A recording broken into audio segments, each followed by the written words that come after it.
Hi, everybody. Welcome to Piercing the Veil. Yeah, and happy Sunday. We're here again. Here we are, back in the saddle again. Yeah, where did this week go? Wow. So I hope everyone's doing good. I know the weather's cooling down here. We're actually going to be in the 50s for a few days, getting our hoodies and sweatshirts out. Yeah, exciting. Fall's finally getting here, and leaves are changing, and cooler weather. And Oh, the wind's blowing, the leaves are down. We're going to start raking here soon now. I am everywhere, Blazer. everywhere. Yeah. So, yeah, you're either in our chat or you're in Wendell's chat. Yeah, so tonight we're multi-streaming. Wendell's doing it to his channel, Wendell Bigfoot 911, and we're streaming to Rumble and YouTube on our side. So I got 3 chats going up at the same time right now, so I'll try to say hi to everybody. But if I don't see you, I'll just say hi to y'all right now. Thank you for coming. Well, let's go through real quick before it gets real busy. We've got Buster and Phyllis. I know they're over there on Wendell's. We've got Gary, best mod in the community. Got Blazer. I think he's in both chats. Got Bigfoot Dwarf. Hello, Dwarfy. Got Roger. We got Tammy, Brandon, Hillary, Val. Let's see. Blazer, Gemini, Denise. Yeah, we got Rex, Tammy, my sister Lori. Hi, Lori. And Mary's probably here too. Hi, Mary. Robin M. Welcome in, guys. Blackie. Was there anyone else back here? Cosmic Joe. I see Wendell. Jason Finch. You see a face to Ace. We got Cosmic Joe, Mad Pax, Gary. Oh my goodness, this chat is filling up. Okay, there's Misty. Hey, Misty. Ashes, welcome in. And I'm at the top. Now I got to go all the way back down. Now you do. Who came in? Monisha. Did you say hi to Gemini? Gemini. I think I got Gemini. Now I got to go all the way down. I got Gemini, Val, Hillary. Oh, there's a lot of people in here. I'm still scrolling. Hey, Jason. Welcome in, Jason. Roger. Heidi Pop. Welcome in, Heidi. Monisha. I'm almost done. I think I'm down at the bottom. Kyle. Welcome in, Kyle. Did I miss anybody? I don't know. If you did, sorry. Welcome in, everybody. And we'll try to keep an eye on chat as best we can. And unfortunately, I can only pop up questions on our YouTube.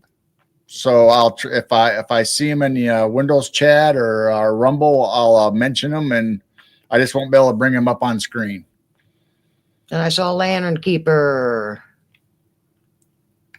All right, Kyle. All right. Down. Oh my goodness, I'm still not down at the bottom. Now I'm at the bottom. Hey, I'm caught up now. Welcome in, everybody. All right, welcome in. And welcome on the other chat too, and welcome in Rumble people. So tonight we got Wendell Bigfoot 911, and we're going to be talking about some of his experiences and some of their group camping meetings that they have, their gatherings. So it's going to be a fun ride, and we'll just bring Wendell up and get going. Yes. Welcome, Wendell. Hey, welcome, Wendell. Hey, everybody. How y'all doing? We're doing good. Glad you can join us. I'm glad to be here. I still want to call you prospecting. Well, Prospecting USA was my first YouTube channel, and I changed over to Bigfoot because I wasn't having much people interested in coming in. And I want to say hello to everybody in chat. I won't be able to do a lot of responding with my keyboard here because I'm not real good at typing. That's all right. Well, if everybody puts their questions or anything important in all caps, I'll try to bring them up. Other than that, we'll just let everybody say hi and all their formalities going back and forth. So I'll try to keep an eye on it. All right. Oh, Gary is actually modding both chats. All right, Gary. Yeah. Gary's a moderator in everybody's chat, I think. Yeah, he's the best moderator in this community. He's everywhere. Good job, Gary. We love I've you. seen him in 8 different chat shows one night. He Gary's is busy everywhere. mod. There's Miss Yeah. Val. Hello, Val. And She welcome didn't in, get everybody. mentioned when you was calling the list out. Yeah, we try to say hi to everybody because a lot of times we don't get a really chance to say hi and chat to everybody. So at the beginning, we try to say who's all coming in, and Yeah.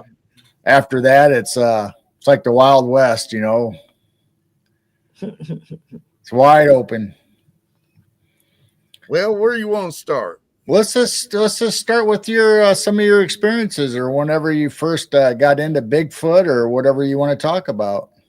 Well, I didn't get into Bigfoot really as much as I am now but until 2023. But I've had quite a few interesting encounters throughout my life. Starting off when I was like 3 or 4, I was run over by a taxi cab in Atlanta, Georgia. Oh, wow. And then later on, when Martin Luther King was assassinated, our house was firebombed.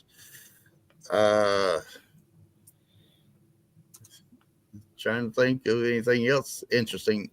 Well, I was having somewhere around that time period, I started having a reoccurring dream that I was riding a bicycle through a cemetery.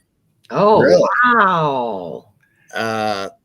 After I got up to be 22, I was out making deliveries and I passed that cemetery.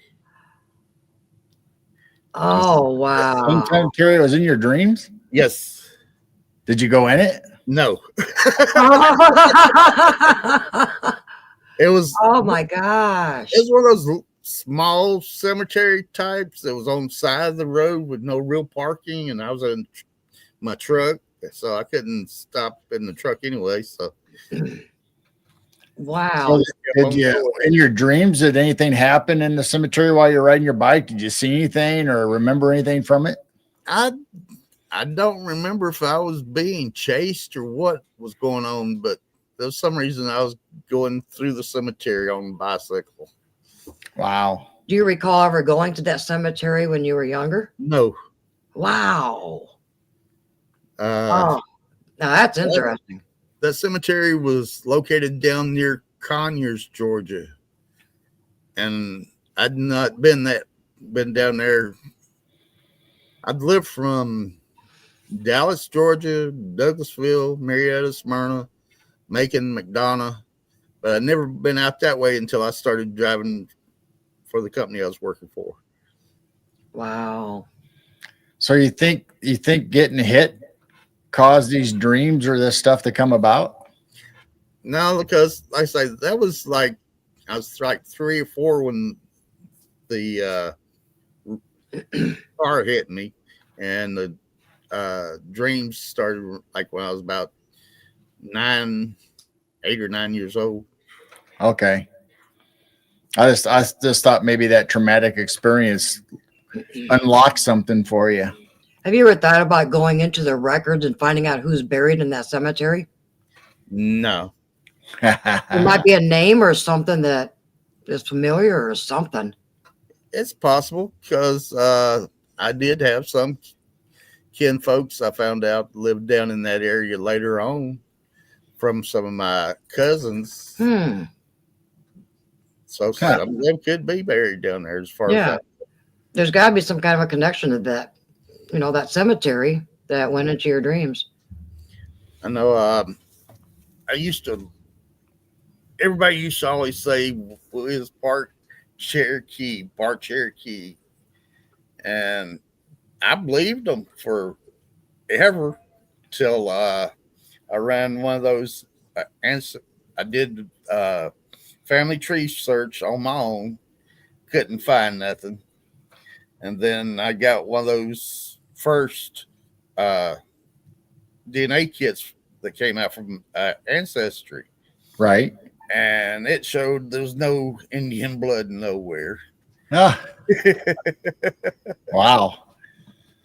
But like I say, up until that point, I had believed it, and I've been going to Indian powwows and stuff. And I've always, when I go out to the woods, I would feel like I was at home.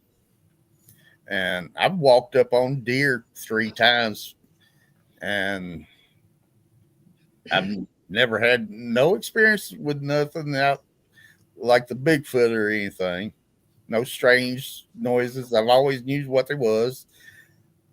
The first time, the main time I actually got scared was because of a flock of turkeys up in a tree. I was walking down a dirt road going into a campground that was closed, and it was early in the morning, and I guess I woke them up because they all scattered all at once, and that scared me. I bet. Yeah. A lot of noise when they start getting all excited. And like I say, I've been camping several times with my mother and stepfather and some of our friends, and we went to up in North Georgia, up there to a place called Depot, and on the way back we stopped, which is actually the same place I got scared by the turkeys, and we came back through Dahlonega, and that's when we stopped at one of these places where you paid a pan for gold. Oh, and yeah.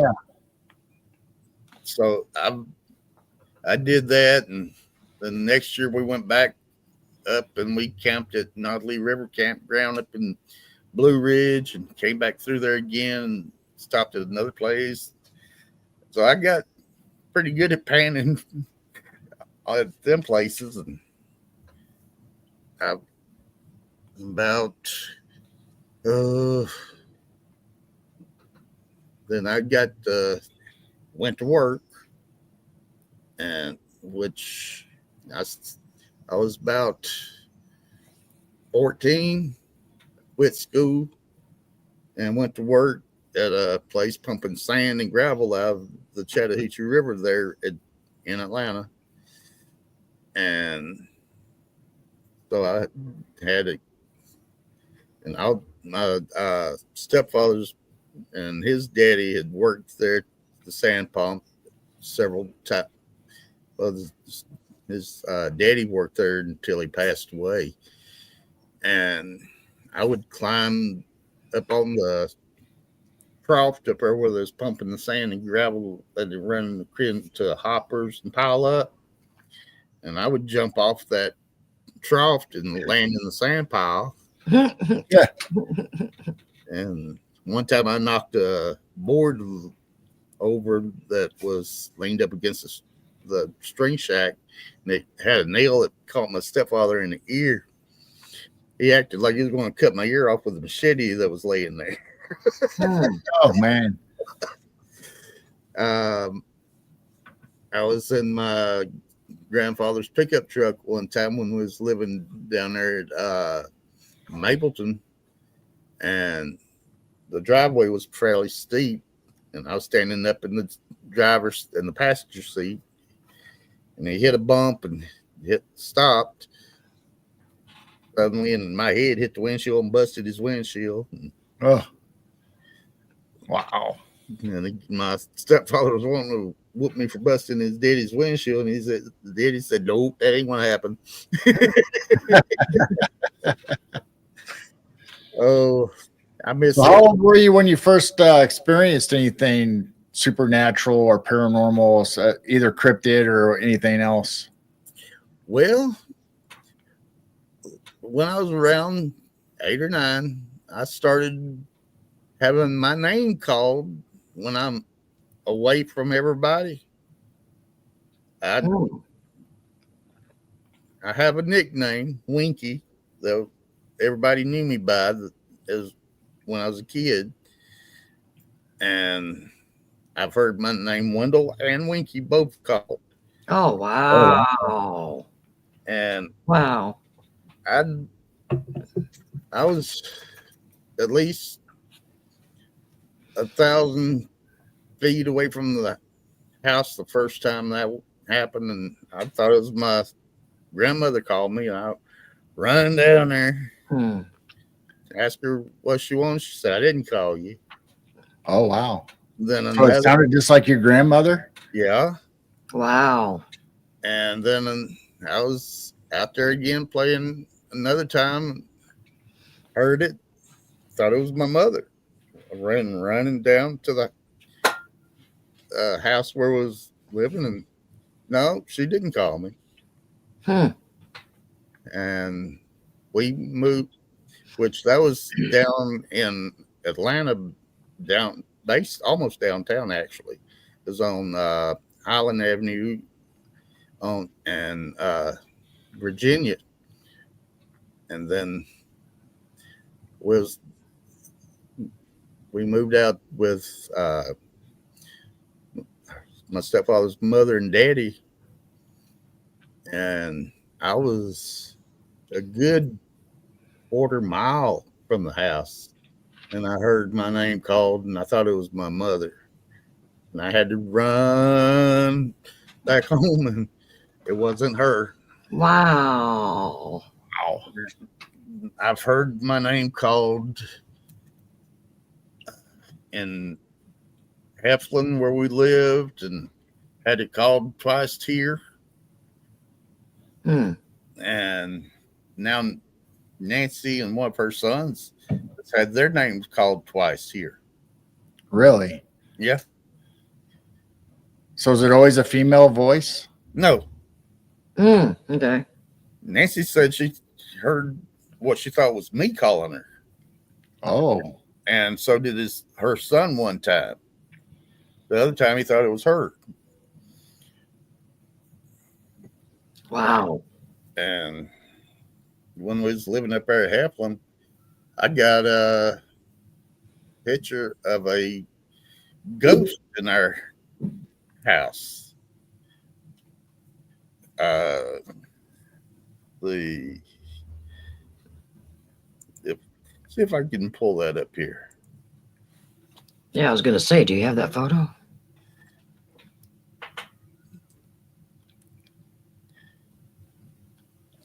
Wow. I hit the wrong button.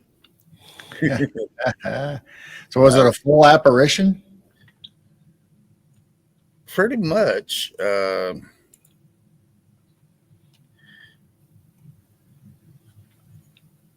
Yeah. Just recently, we were talking to the new owners of our hardware store in town, and Yeah. we know her, from previously, and she was telling us that when she was first opening up and cleaning the thing out and getting it all organized to open, she heard her name, but it wasn't her name; it was her nickname. So when you said nickname, Yeah. this was the second person that we know recently that said nobody currently calls her this nickname. Well, And apparently I don't have that on my laptop. All right. I don't know, Garrett, if you remember if it was her grandma that called her that nickname or what, but Yeah, I think it was her she grandma. heard her nickname and Yeah. nobody calls her that name now. Yep. Hmm. Wow. I've showed that picture several times through to people. It's you can see it's got smoke in front of a doorway.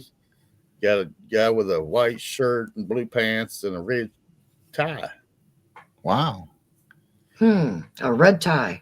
Yeah. Wasn't a family member or anybody you recognized? No. The like I say, this was up in Heflin. We bought 40 acres out there in the middle of the woods, and we had a trailer I bought and brought up from Douglasville, which was a single wide, and we could smell people cooking in there. And then one winter, the pipes busted while we wasn't at home, and messed up the floors. Had to get another trailer brought in. So I bought a double wide trailer and had it moved in, and we could still smell the cooking. Hmm.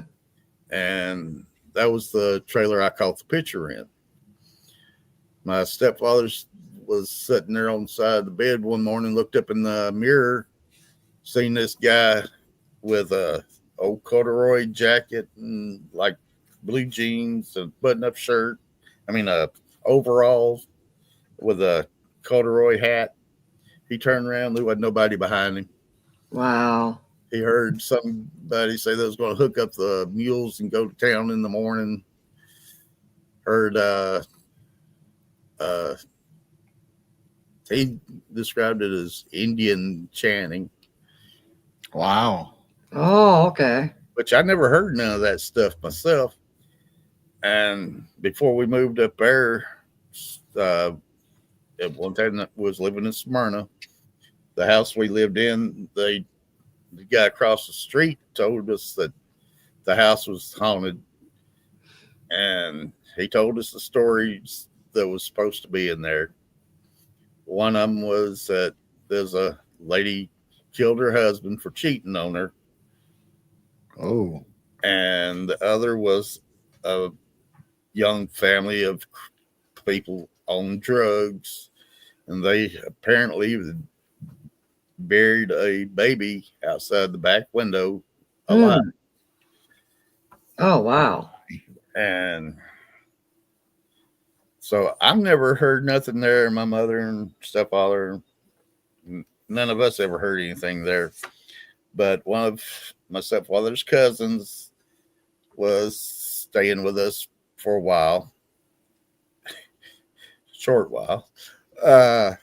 He was sitting there on the couch and watching TV about midnight, he said, and he heard sound like a baby crying, which where we lived at, people walked up and down the street and up beside the house, going up to the grocery store and things up on the hill behind the house, which there wasn't nothing actually open at that time up there.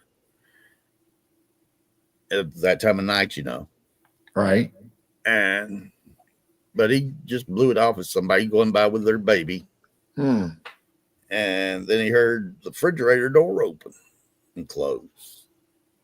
He thought one of us had gotten up and went through you can go through my room and get to the kitchen. He thought some of us had went through there and didn't come through the living room where he was at. Then this guy comes walking out of the kitchen wearing a blue pinstripe suit and sat down in the chair across from him. And he could see through him. Oh, okay. The next morning, the TV was on, door standing wide open, all the lights on, and the cousin was gone. That's one way to get rid. That's one way to get rid of company. It took us about 4 days to catch up with him to find out what happened. Wow. Jeez. That's crazy. But none of you guys ever saw that person? Nothing. Just a cousin. Yeah. Wow. When I was around 17, we was camping up at Lake Altoona up there at Sweetwater Campground, and we heard this loud plane coming. That thing was so loud it hurt your ears basically. But it was, and when it finally come into sight, it was one of those Navy seaplanes. Oh. Okay. And in front of it was a black triangle, and you couldn't hear nothing from it because of the airplane. That was, I guess, basically my second UFO sighting. Wow. Black train. What year do you think that was? Well, I'm 64 now, so you count back till I was 17. Oh, wow. Okay. It's around 78, somewhere in that area. Somewhere around that area. But when I was about 6 or 7, was standing my mother was standing in the living room looking out the window at Mableton, and I asked her what she was looking at. It was dark outside, so you couldn't really see nothing. She said, "I'm looking at what I think might be a flying saucer." Hmm. I walk over and look out the window, and there's a string of lights, red, blue, yellow, green, flickering, going Oh, across. wow. So, Oh my. I've seen the airplanes with the blue and the red and the white lights, but not, Right. but not the other two. So, who knows what that was? Oh my. It does seem like when we were younger in the 60s and 70s, a lot of the UFOs did have different colored lights. Yeah. You don't hear pretty much people saying that now. When I moved up here in Heflin, I started seeing those little bitty lights going across the sky that would disappear and Mm-hmm. show up. Yeah. One evening, I was coming back from Atlanta where I worked at, and I stopped at the Walmart down there in Douglasville. And when I was pulling in the park, I noticed 3 lights that was stationary over this building. One of them was bigger than the other 2. Hmm. So I went on, I didn't pay that much attention to it. I just noticed it was them 3 lights, and one of them bigger. So I could go on in, get what I was going to get to go take home with me. And when I come back out, they was still there. And then Wow. I moved from where I was parked at to another spot to try to get an angle on it where I could start filming it. Mm-hmm. Took my phone and I started filming it. And as soon as I started filming it, one of them you could see heading south towards Florida, one of the little ones. Hmm. And I just kept moving around trying to get a better angle on it. And I finally gave up and went home. And so I got that video on my Facebook page. Wow. If you click on photos at the top and the albums, then you go to the videos. It's in the videos aisle. I got a bunch of different albums on there. I got my Prospecting USA. I got Bigfoot. I got my collections, my friends, things I've seen, things I'm looking into. Yeah, I know you like posting a lot of pictures from your camping and your gatherings. Everybody says I've been Wendelled. Yeah, I've been Wendelled. Yeah, and I think it was 2018. So when I caught my first pictures of tracks in my driveway in Heflin. One was a large one and one was a small one. And Oh, wow. the small one had a deeper track than the big one did, from where it kind of just like it jumped off or something. Oh, wow. Dug in. But I also got a picture of the angle and showing where it was going. I couldn't go through there with a machete, let alone without one. Wow. But I didn't do nothing with it until after my mother passed, and I'm in 2022, and I moved down here in Anniston in September, and I wound up finding one of those Bigfoot pages on Facebook, and I posted my pictures, asked people what they thought of them, and old Bobby Dizzle, the fascinating cryptid, I've been Wendelled. he contacted me, and then he asked me if I'd come on, and I said, I've never heard of a podcast so I said, yeah, but I'll do it. It might be fun. And so now here I am 2 years later. Yeah, it's like us. I've been in this community for probably 4 or 5 years, watching Jessica, and about 3 years ago, Gerald kind of jumped on board and started getting in chat, getting to know people. There is no way I was ever going to be on camera. No way. No way. Look at us. Over 2.5 years and we're doing a podcast. Well, I was on Bobby's podcast one time, and then I got in where I was in the chat with the Woodwalkers and Roger and a couple of others. Then Woodwalkers did a meet and greet up at LBL in 2024. Yeah. I said, I'm going. So I went. When I was there, I was taking pictures for myself. And then I posted them on my Facebook where for memories. And nobody else had. Not hardly anybody had took any pictures. And a lot of people wound up copying my pictures. Bunch of thieves, huh? Well, yeah, I guess you could call them that, but I just figure it's called sharing the family. Yeah.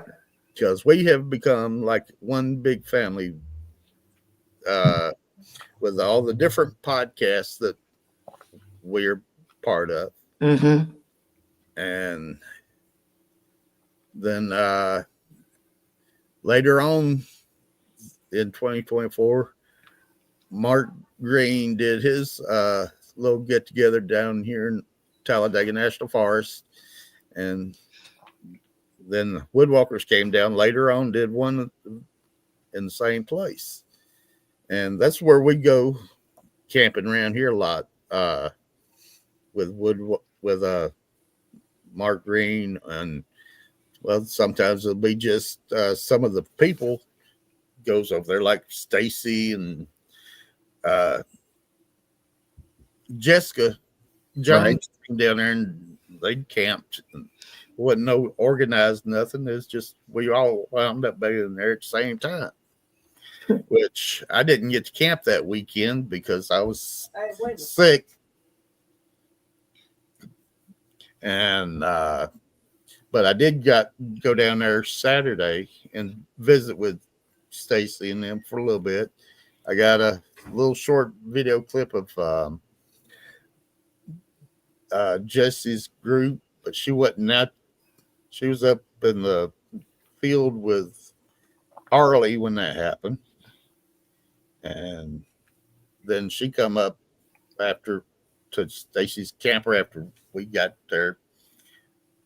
And she kind of snuck up behind me and give me a little spook when she put her hands on my shoulder. And Terry Allen was sitting over here with his wife, and Stacy and her husband was sitting over there. So they got a good laugh out of that. So how many were there that weekend when Jessica was there? It seemed like there was quite a few there that weekend.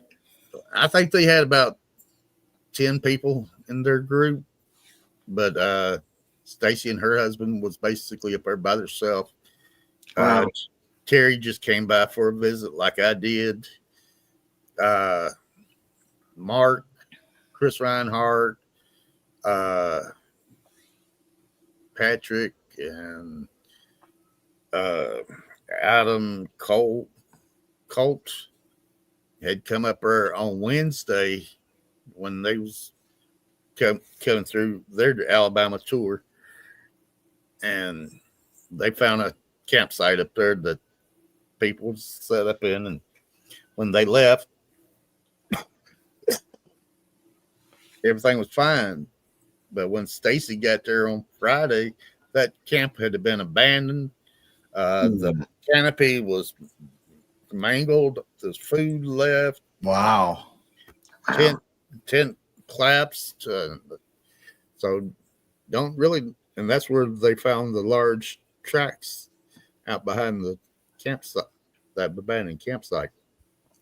Wow. Yeah, Jessica was showing some of those photos last night on her show.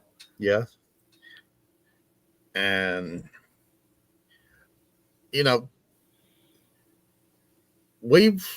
Rogers caught a video with audio of something you could hear down there. Like I say, I got 2 howls that was sent to me from 2 other people that was camping down there at another time on my Facebook page that you can go listen to. And So they said, I think it was on Jessica's show. They said that somebody had went there and that campsite wasn't there previously. Then when you guys all showed up or they showed up, then it was abandoned. like I say, on Wednesday, Mark and them went through there, and the campsite was set up and everything. And then when Stacy got there on the Friday, it was demolished and everybody gone. Jessica. Hey, Jessica. Hey, Jessica. We're talking about you. That's funny.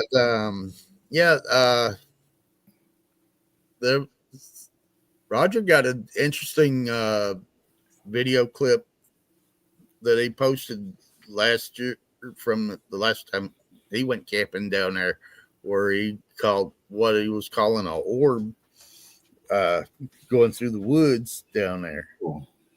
Mm. Yeah, we've talked about that quite a bit, where it seems like Bigfoot sightings or anything like that, or there will be orbs in the area. Yeah. But That's this one, I caught a orb on my night vision camera the last time I camped down there with it was between mine and Gary's car where he was camped. I couldn't see it with my eyes, but when I was using my night vision, I spotted it and I followed it across until it got to where I couldn't turn no further because I was sitting in my car. That's where I camp at, sitting in my front seat. Yeah, I haven't ever seen an orb with my naked eye, but we've seen them many times on video and stuff in our backyard and out in the field behind us. Jane, I think, has seen them with her naked eye, though. I've seen 2 of them with the naked eye, and they were both orange.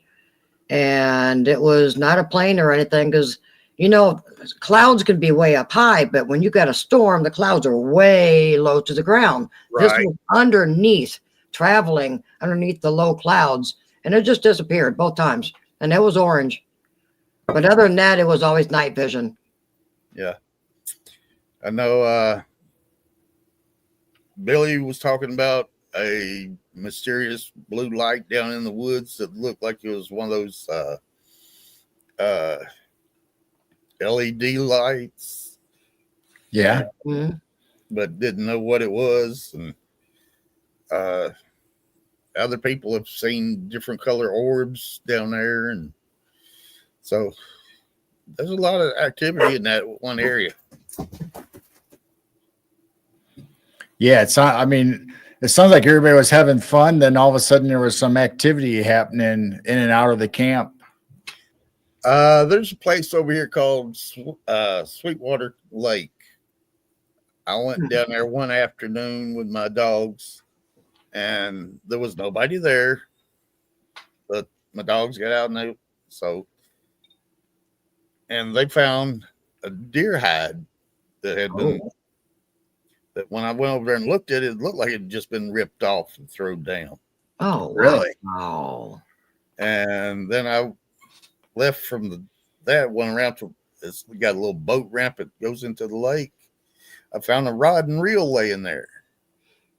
I reeled it in. It still had fresh shrimp on it, but there was nobody around. Whoa. I'm curious if somebody was sitting there fishing and that thing come out there and throw that deer hide down, and they left and didn't have time to grab the pole. Wow, that'd be something. Wow. Yeah, I'd leave too. I know I've caught a couple of things in other people's videos that they didn't see at the time and pointed them out. Some of Mark Green's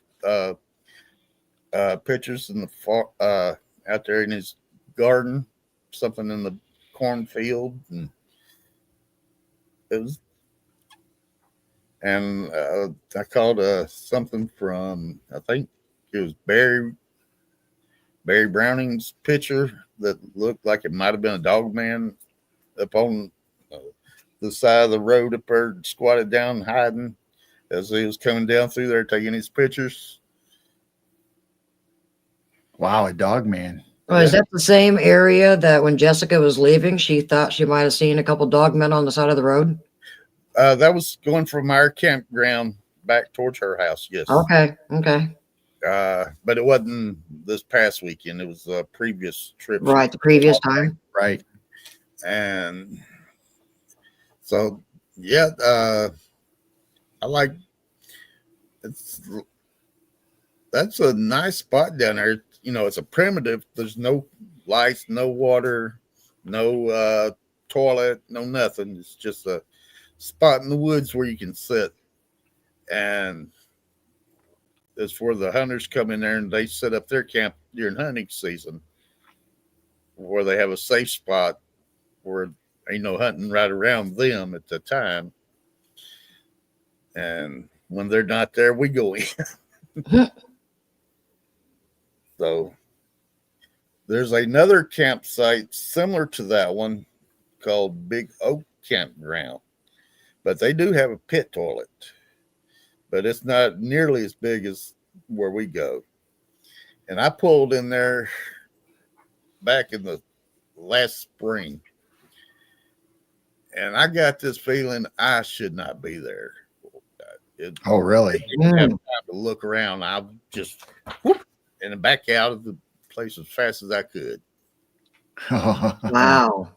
Now I went back later on, about a month ago, I guess it was now, and there was some people camped up there, and everything felt fairly normal. But I could tell, you know, the size of the campground, it was real small, and this was a little where that other people was camped. It was up on top of the hill behind me over here. They had a pretty good little walk to get down to that pit toilet, but everything felt fine. Wow. So the first time you just think it was like an evil feeling, your hair stood up on your arms, or what was going on with the first time? I've never had a scary feeling like that before. Oh. I just pulled up in there, stopped, and get this feeling things ain't right, and I just backed up and turned around and went out. Wow. That's the first time I ever had that feeling. Like I say, I'm glad you went with your feeling. I've never had a feeling like that. Wow. Now you learn your gut feelings of something's wrong. Okay, I'm going with it. Goodbye. Yeah. I've done been in this community long enough that people said, when you feel that, you better get out of there. So I did. Wow. And it took me a couple of months to go back, but I did, just to find out if it was going to be the same. And it was great. It was fine after that. Yeah, I've heard other stories of people saying they felt the same thing, then they go back and seemed fine. There must have been something out there that was warning you. Yeah. Well, where we normally camp out, I've never had that feeling up there. I've heard of the owls. I've heard the knocks. I heard everything up there, and I've never had that feeling. That's strange. One of the howls I got is one that's like a wolf's howl. It was 4 o'clock Sunday morning. I was sitting out there in my little makeshift toilet that I'd brought with me, and I heard it howling off in the distance, and I was so excited to hear it, it didn't scare me. Right. And then after a few seconds of sitting there listening to it, I said, well, I might ought to get back in the car. So I finished up, got in the car, but I had my windows down, had my hatchback open.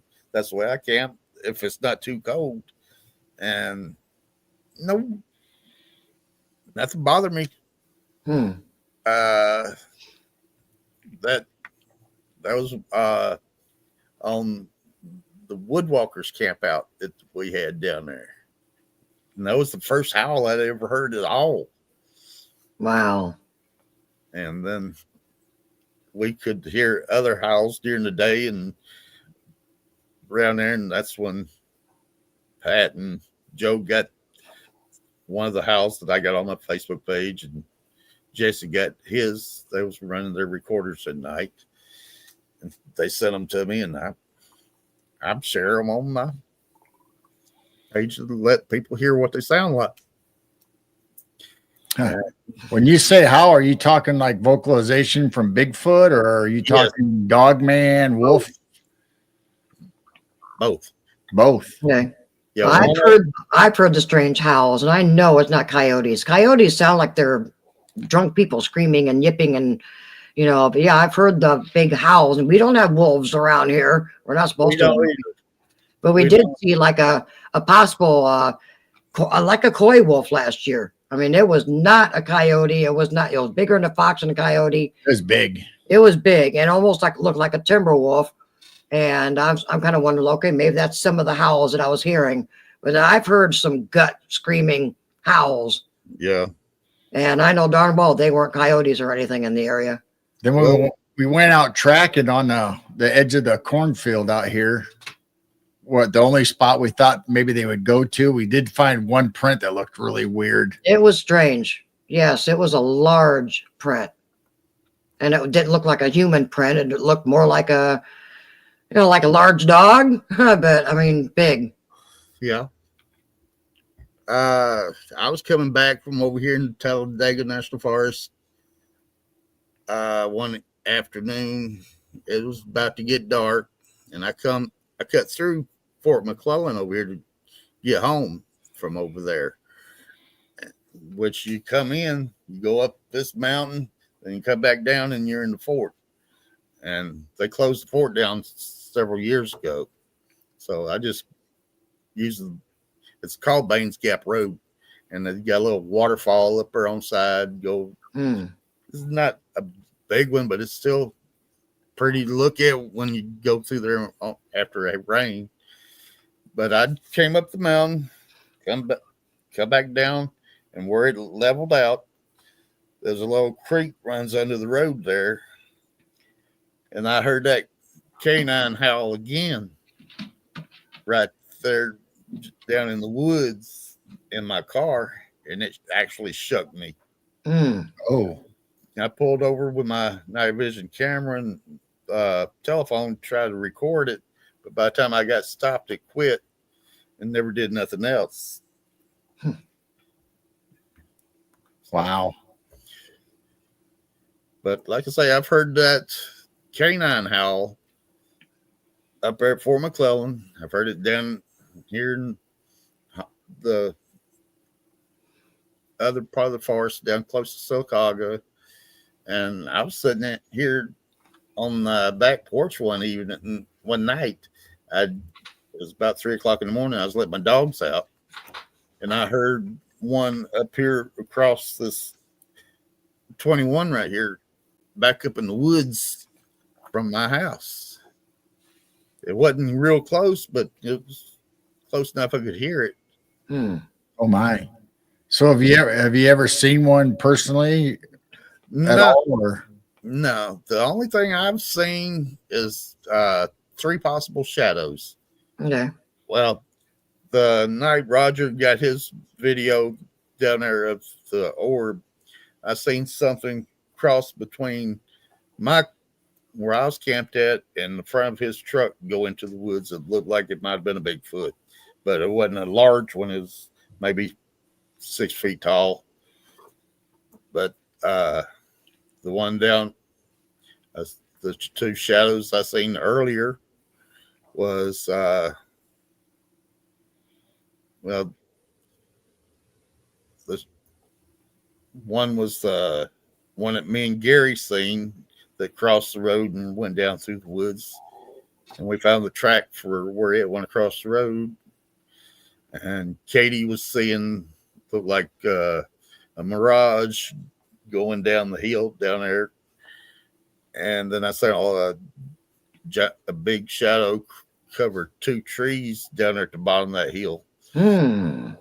And I went down there and got to the tree looked up where I thought the shadow head was from where I seen it, and it was over 9 feet tall. Wow. Ooh. Wow. So that's the only 3 sightings I've had. So I can't guarantee it. If there was anything other than shadows, Right. but that's what my 3 shadows that I've seen. But yeah, we haven't captured anything like that at all yet. We haven't, that we know of anyway. I mean, something could have showed up on our 24/7 because we have our 24/7 cameras pointing out to the field and the woods, but we hear a lot of vocalizations. Jane's caught a lot of vocalizations. I've heard the whistles, I've heard the whoops, I've heard the knocks. I also heard, and this has been a couple years, it almost sounded like an old wooden barn, the old-fashioned wooden barn, the big doors. The hinge is a certain type of hinge squeak that you normally don't hear. There's nothing like that 2 houses down. Yeah. And we are on the last street in town, but our backyards, there's 7 houses here that's connected to this field, and then it goes out to the country.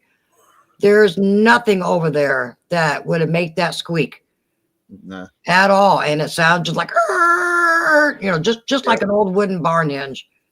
And I know other people talk about metallic sounds, like hearing the dumpster slam or something. Yeah. And I've watched several of your episodes where you had it going live, and I've seen the little lights in the sky. That's all I've seen. I've not heard any of the sounds that you've heard. Yeah, I haven't heard them on the 24/7. Yeah, this is just personally Jane be out there filming or sitting out there meditating or just observing, and she'll hear the sounds. A lot of this is before our cameras. We've had these cameras for 2 years, so a lot of this was before our cameras. And so I don't think they come up real close like they used to. Yeah, they know they see the red lights out there. They know the cameras are up. Yeah, I still hear the things, but they're just not close to the cameras. Yeah, that's what I was supposed to say. Maybe when you put the cameras up, and backed them off away from the house. And I heard an animal like it was getting attacked and surrounded last year in one of the cornfields close by, and I could hear snorts. I hear whoop whoop snort snort whoop whoop snort, and I'm not going to do the actual snorting online, but that was something strange too. Like, we don't have wild hogs around here. Yeah, so I was hearing snorts and whoops, and this animal was in distress, like it was getting attacked. And I wish, I went back on the camera to try to see if I could hear it, and it's just too far away. Yeah, I was looking over there to chat. I've never seen one. So far I have not seen one. These cameras can zoom way far in past the field, and I watched the tree line, where I hear a lot of activity.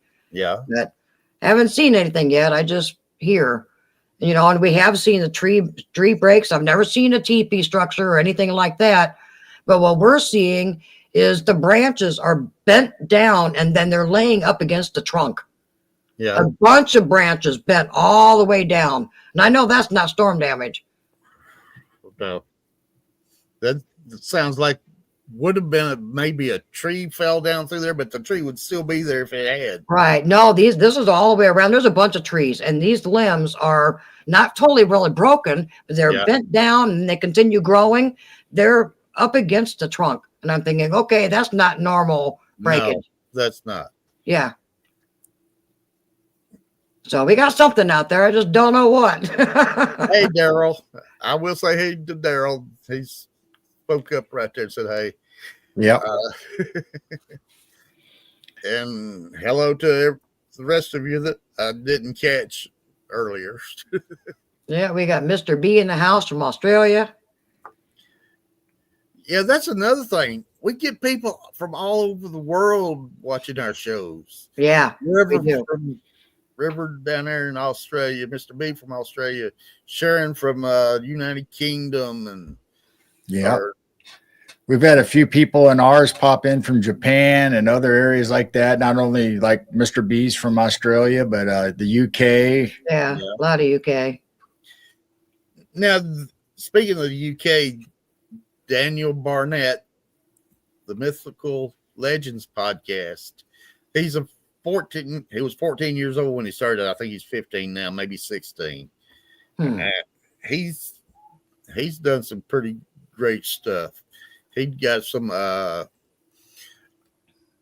eDNA from somewhere, I can't remember where, that they sent it in, and it came back as female human and old world ape.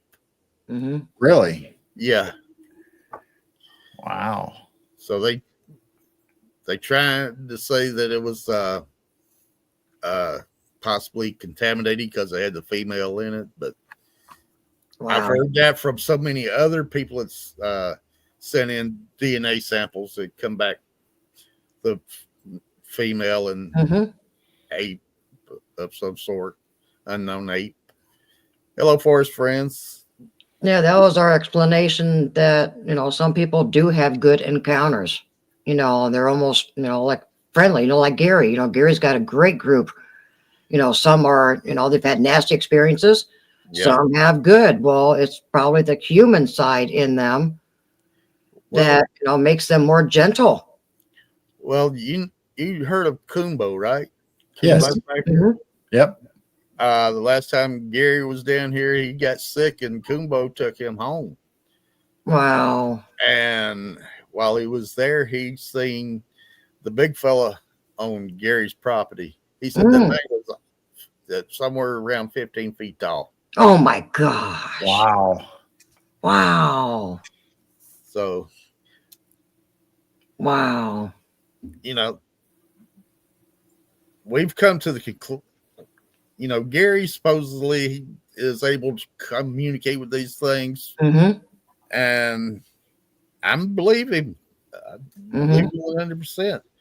Right. And I got to thinking that maybe when he was down here, he was in such bad shape that one of them zapped him to get him into the hospital so it'd save his life. Yeah, I've heard Gary talk about that, where it's saving his life. Yeah. And like I say, after they got him, they took him to the hospital and brought him back to the campsite. They packed up everything, and Kumbo and his wife took him all the way to Oklahoma, where he lives at from down here.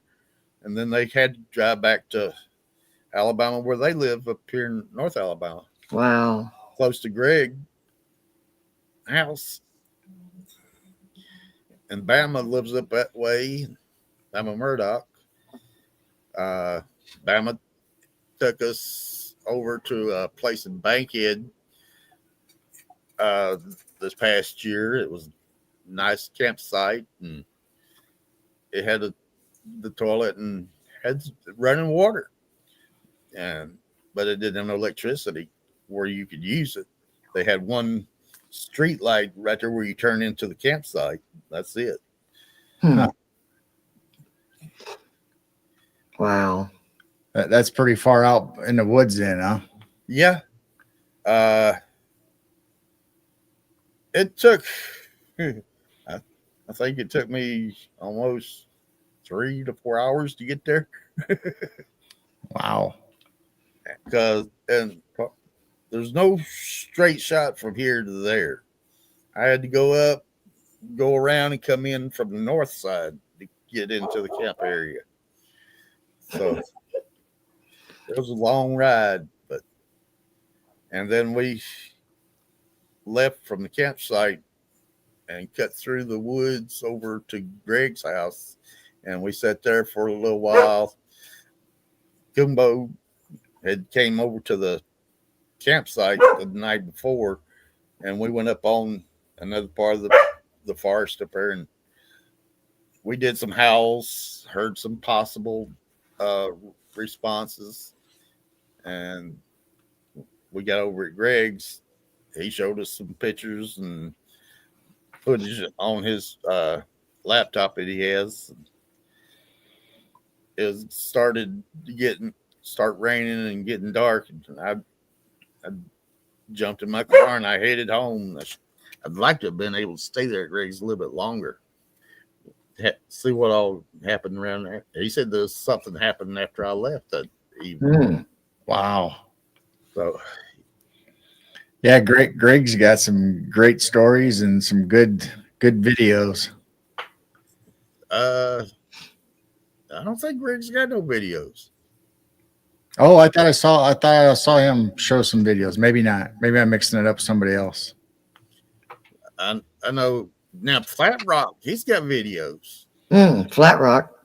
Yes, he's from down here south of me, about 3 hours or so, and Chris Reinhardt and all them was down there on that week that they made their little trip through Alabama. They had a tree pushed over, and they heard the whoops and what. Let's see, Mark Roberts. Wendell is 15 feet, the largest you have heard of reported. Actually, I've heard of one out in California or Washington that was supposedly 20 foot. Whoa. But, Wow. the bark 15 might look like 20 foot, depending on where it's standing at. Wow. Well, everybody's perception is different. So, I mean, it's sometimes it's hard to judge exactly how tall something is, depending on what the references around it is. I mean, up in Canada, up there in the big north, they talk about them being 20, 25 feet tall. So I don't know. Yeah, maybe. I know, they went through these Indian mounds and pulled out 10 and 12 foot tall people or skeletons anyhow. Right. Oh. And they go to the Smithsonian, which they disappear from there. So Yeah. Imagine that. Man, it's between our dog and your dogs. Both, yeah. So if you guys hear dogs, it's either Wendell's or ours. Ours is going crazy too right now. Yeah, mine's settled down right now, thank goodness. But if they hear yours, they may trigger too. Something probably came up on the front porch. She's checking it out through the windows. Yeah. But yeah, this has been an interesting ride for the past 2 years. Before, I really didn't believe there's anything anywhere possible on this side of the country. Your dog's probably hearing our dog over the speaker. Yeah, between watching all these shows, we're in a lot of people's chats, so we don't normally get a chance to see everybody, that's active in chats all the time, and so we get to see them on your Facebook page when you're taking pictures of everybody, and then Jessica will have you guys all on, so we'll actually get to put faces with stories. So it's really nice to have people on to tell their personal experiences. It is. It's a lot of fun when you get to have a meet and greet, camp out thing where you just hanging out with your friends and get to meet people you've never seen before. And that's how I got to meet everybody actually that I have met, is at meet and greets and campouts. I've been to a couple of conferences, which I only paid for one. At the time, I learned if I just go to the section where they have the vendors at, I can get in for free. And I've had one person recognize my car as I was on the highway one day, and they blowed the horn at me. I I didn't know who it was until later. But that, and you know, you hear people, they say people come up to them, talk all the time about Bigfoot and everything. I wear my Bigfoot stuff all over the place here. Nobody's ever bothered even looking at me, basically, from what I can tell. Right. I was in Walmart down here a couple of weeks ago, and some guy seen my shirt, and he said, "You believe in Bigfoot?" And I said, "Yeah, I think I'm pretty sure they exist." And he said, he told me he was a truck driver. He was making run from down here in this area going up towards what's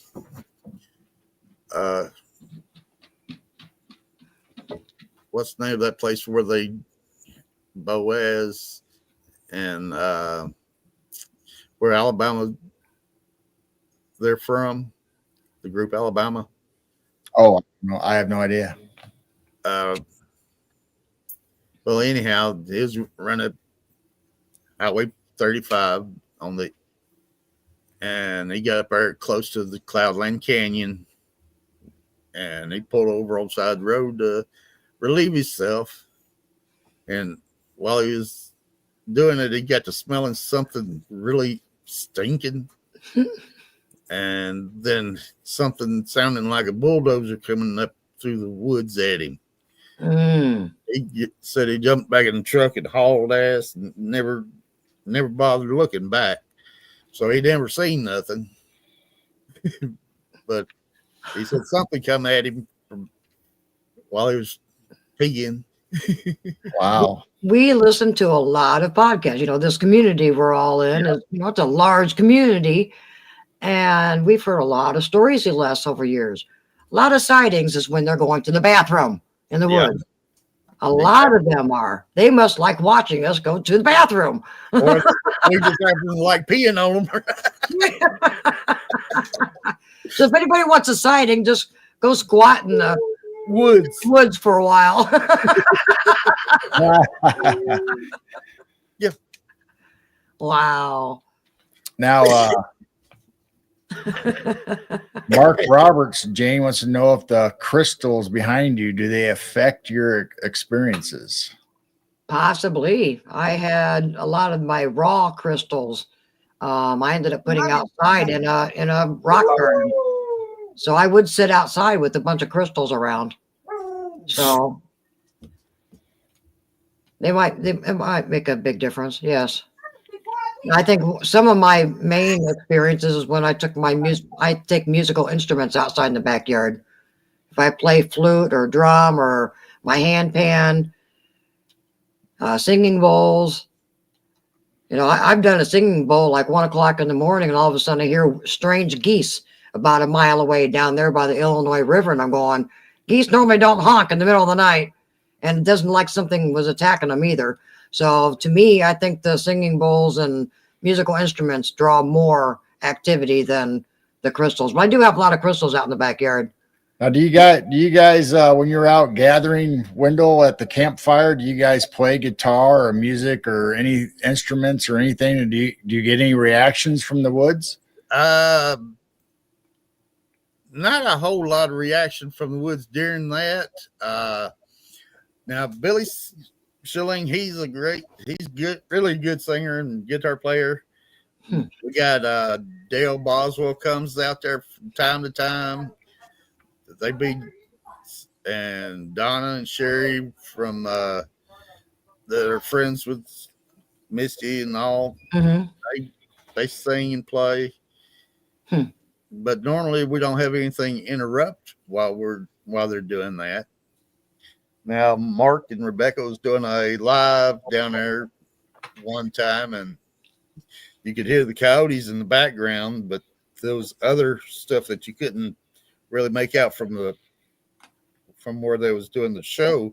And that was where Roger caught a audio of one with Superfly up there.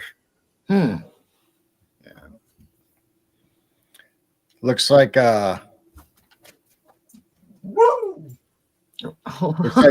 Gary wants a crystal for a walking stick. So Gary, if you get a hold of me through Messenger or email or whatever, we'll let you pick through our big pile. We'll show you online our big pile of stuff, and you can pick some out. Yeah, we'll show you a variety, and we'll send you some, Gary. And I know before Gerald retired, I would be living out in my sunroom, and the windows would be open, and we had speakers out there, and I'd listen to music, and I'd be singing along too. So it makes you wonder if they are drawn to, that type of music and frequencies. Yeah.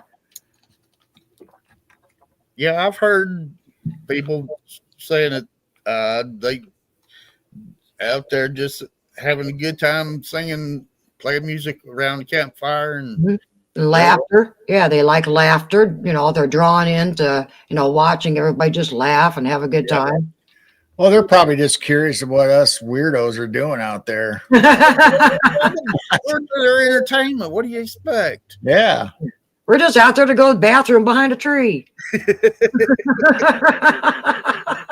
Now, I tell you, Miss PJ, she's got things going on, and it scares her to death.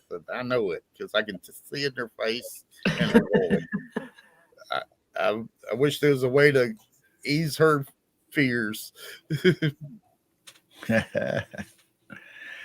I don't know. I assume, and I could be wrong, I think most people have just pretty good experiences. I think they might be a little fearful, because it's the shock. The first time would probably be a big shock or experience for somebody. But I don't think unless you intrude on their area too much, if they're protecting young ones or keeping you away from danger, then it might get a little iffy. But I think mostly just everybody's sightings aren't really, they're coming to get you or attack you.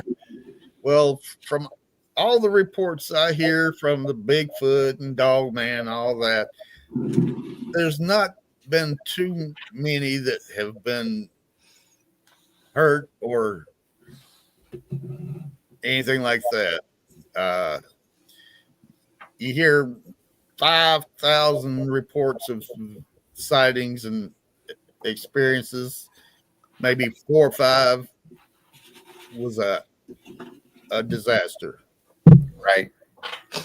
So, like you say, it's either they protecting their young or something, or maybe it's a rogue one trying to cut through and do something. Now, if the Gugway, I hear that's a totally different critter. If a Gugway moves into a section where others are at, the others tend to move out. I don't know what's going on with that. Wow. Let's see. Here's another one. Gerald, have you experienced infrasound or of its effects? No, I've only heard other people's stories, Jessica's and other people talk about the infrasound, but Jane obviously has experienced the robot voice, and I heard somebody on Jessica the other night talking about they heard a robot voice. This is the third person, because Barb Hartman also had somebody say they heard a robot voice, and that's nothing really scares me in the backyard. I mean, there's coons, skunks, possums. I scream at them, yell at them, tell them to go away, if they get close to me. Nothing really scares me. I've heard a lot of weird, strange sounds. And so it was, I guess, almost 2 years ago, I was buying guitar pitch pipes. And this is one little thing. It's a 528 hertz necklace that is a little pitch pipe that is for frequency. And so I ended up getting a round one that choir directors use. It has a bunch of different pitches. Well, I'm in the backyard quietly. It's not real loud, but I thought I was blowing them. But then I was saying hello in these things. So I'm in different pitches. The next night, I just let the dog out. She went in. I'm standing out there. I close my eyes and I like listening to the sounds in the whole neighborhood. This was over about maybe 20, 30 yards. It's our second driveway going to the barn. 1 o'clock in the morning, I heard that hello. I went in as fast as I could. That's the first time I really felt so spooked that this was an audible, loud hello. And it was about the time he was still working. So about the time we were going to bed. And then I heard like the mind speak. And I heard, well, that's what you were doing the night before.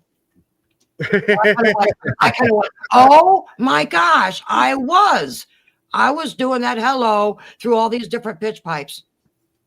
And, I said, I'm sorry, you scared me. I said, next time warn me or something. And I've never heard it since. But that's when I got really spooked. That was an audible hello. That sounded like a robot voice. Well, my ears ring so much, I may not hear most of the stuff that's around me. I know they had some ham and a watermelon on a tree trunk. It was laying down close to my campsite. Dog said he heard something over there at my campsite, and they got gone. But I never heard nothing. And I was supposedly sitting there when he heard it. Yeah, I got a bunch of different pitches in my ears. It used to be, just on this side. Now I've got them in both ears, different pitches. They don't stop. Yeah. It's not the tinnitus or whatever they call that thing. These are frequencies that I keep hearing. Yeah. Right. I mean, just like Jessica and Gary and all them that have had the frequencies affect them. Mm-hmm. I mean, that's such a low frequency that it disturbs your bowels and affects your heart rate and gives you a brain fog and gets you all mixed up. I mean, this is like an earthquake. If you're right on the spot where an earthquake or a tremor's happening, it'll send out those ultra low waves also. You can get the same uneasy belly sickness and the same exact things as what people were talking about when they're getting hit by the Bigfoot frequencies. Hey, Amanda and Carl and PJ. Oh, we got a good crowd tonight. Yeah. Thank you, everybody, for joining us, either in Wendell's chat or our chat. Right. Thank you very much. Thank you all for coming. Mm-hmm. Yeah, we had a great bunch of people showing up and getting involved in the chat. That Sherry Roadway there, I think it's the same Sherry I'm talking about. It comes down there camping with us, as does the singing and stuff. She cooks for people.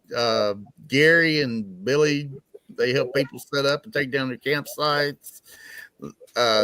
There's so many great people in this group. It's unreal. Yeah.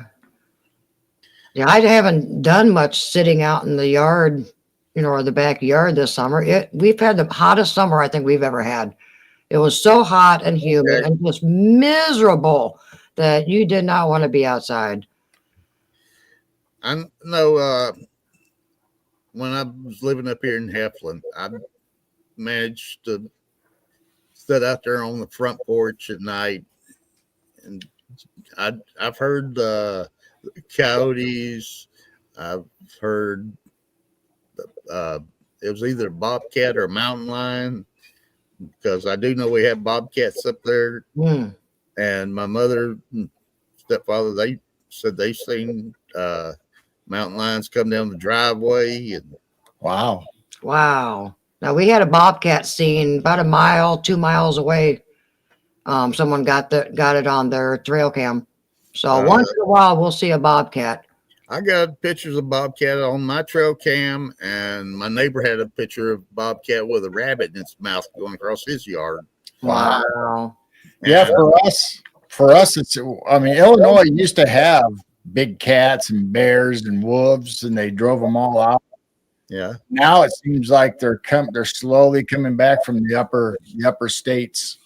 They're starting to tread their way back into Illinois. So we'll see a bear every once in a while that'll venture down, or a big cat, but they try to trap it and take it back up to the more hospitable or less populated areas anyway. So that track that we saw last year on the side of the field, that's behind us, kind of remind me of a bobcat, but a lot bigger. Yeah. It was big. It was big. I got a cast of a track about that big around of a cat track. Yeah, that I and we got don't out have, and we're not supposed to have mountain lions or anything like that down here either, because we had a tracker look at it and he said, "Do you have any mountain lions or cougars?" And we went, "Well, once in a while you've heard of cougars, but I've seen 2 black panthers in our area myself. wow." Me and my stepfather was up there in Heflin going to visit somebody he knew, and one crossed the road up there. And me and a girl I was dating many years ago was coming back from Anniston and Oxford, and down here on the side of 78 at one of these sod farms. There's one crossing the pasture out there.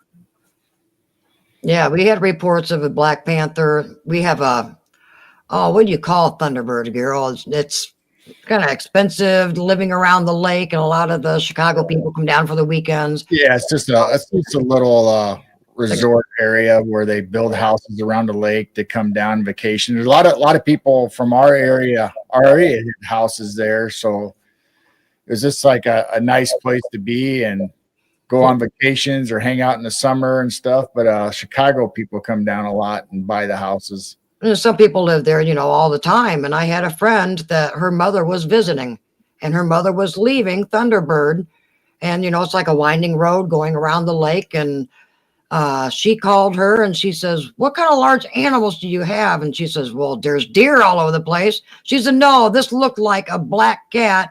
And she said it was running alongside of her car and it was right by her window. And so we were kind of guessing a Black Panther. Yeah. So once in a while we'll have a bear, but like Carol said, they usually try to trap these things and then take them back up to Wisconsin. We had one bear come through. I guess it came out of Georgia down through the forest, and it was seen in Heflin, Oxford, Anniston, Lincoln, Talladega. It was over close to Birmingham before they finally caught up with it. And 1991, after we bought the property up there at Heflin in 89, and we got a guy come in there and make us a road through the property where we could get in and out. And we took a little pop-up camper up there and set it up. And one night was sitting there, me and my stepfather and our 2 little chihuahuas. You know how they bark at everything. Right. Yeah. Well, we'd gone to bed and the pop-up started shaking. These little dogs didn't do nothing but lay there and shake themselves. Did not bark one bit, did not whine audibly. You could feel them whining. But after the pop-up quit shaking, you could hear something heavy walking off. And we sat there about 30 minutes after it went away. We jumped, got up and got in the truck and went home. Wow. And then the next weekend we come back and, to get the camper and bring it back to the house and all. And I noticed that the trash bag that we had hung up in the air to keep the animals out of it had a big scrape down the side of it. And this thing was 8 or 10 feet in the air. So I don't know what that was. Now, I know some people gift, some people don't. Have you ever tried gifting? No. No? No. Now, when we lived up there, we would take our scraps and throw them out in the edge of the yard and behind the house in the evening after dinner. And we had one time 8 fox and 6 coyotes out there in the backyard. Wow. And then we had the possums and the coons and had armadillos. Yeah, I guess we got possums. You guys have armadillos. Well, they see armadillos are starting to come up into Illinois and Indiana now. Yeah. But one of my dogs, we would catch a armadillo out there in the backyard, and I would kick it, and it'd roll up, and the dog would try to play ball with it. Yeah, don't you call them possums on a half shell? That's turtles. Armadillos. That's all. Now, Mark, we're in central Illinois, just above Peoria, Illinois. And I'm in downtown Anniston, Alabama. And we're far away from Chicago. Yeah. That's a good one. Close. We're surrounded by cornfields, just tiny little farm towns, and it takes us about half an hour to get to any big city, and I love it. Yeah, y'all need to catch their live show and see the lights in the sky and the little bugs zipping around and right now it's down because I don't know if the solar storm or what was going on, but it's like YouTube was buffering and OBS was kicking us off, and then I'd get back on again, and I kept it off for a few days. I tried the other night. We lasted about an hour and 20 minutes, and poof, it was done. So if anybody wants to go over there, you can go to our Midwest Night Watchers, which if you're on Wendell's channel, you can check us out. And we have videos that Jane's edited and put up there, clipped out anyway. Yeah. And of all the stuff we've been catching in the skies and in the backyard and the cornfields behind us. we got critters and animals and strange lights in the sky. And maybe tonight I will try the 24/7 again. It can go for weeks, have no problem. But here lately, man, I'm lucky to be on for a day and it boots us off. yeah. So the signal is just not good right now. So we'll try it again. After our show, I'll probably put the 24/7 back up and see how it goes. Well, on my Facebook page, you click on my pictures, then click on the albums, and you go down through there, and there's album things I've seen, things I'm looking into. Tell me they're not real, or my collections. Oh, some of my stuff from Prospecting USA and all kinds of stuff. All my friends. That's just like us. We have a variety of stuff on our channel between our guest live shows. We have a Wednesday night, the Night Owl Lounge, where we hang out and talk with everybody and chat and just have fun. Then we upload our videos all the time to YouTube. But yeah, I've got a bunch of stuff in my pictures and that way that people would love to. I think they would love to see if they just go do it. Mm-hmm.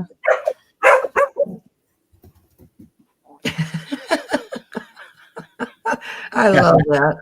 Tonight is a busy night. Past 3 nights, they haven't barked at nothing. Ours is quiet right now. Yeah. I just went upstairs and gave her a dirty look and came back downstairs, and she's been quiet. Did you see what Carl said? No. Says Jane learned to mind speak to Wendell and Garrel.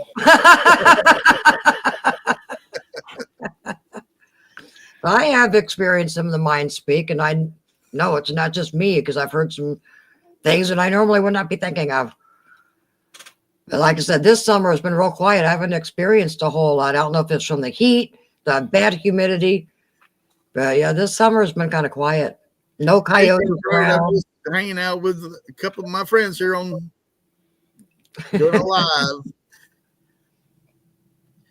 And I'm supposed to have, like I say, I'm supposed to have a dog on Wednesday evening. I think it's 7:00.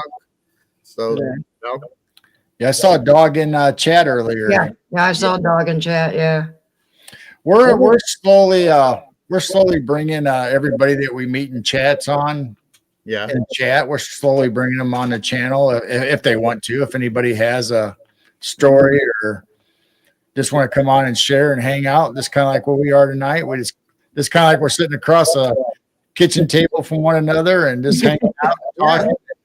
Yeah, we're having a video phone call, and the chat's kind of like spying on us. Yeah. The old party line. Yeah. Exactly. Oh. Yeah, I used to live was an apartment building, and I was like 6 or 7 years old, and we lived in the basement. And I would take a clothes hanger and get in behind the mailbox. A lot of them had the locks busted on them. Mm. I would catch somebody coming to the mailbox, and I'd take and put the clothes hanger through the hole in the back of the mailbox and pop the door next to them open, and it'd go wop, pop, pop.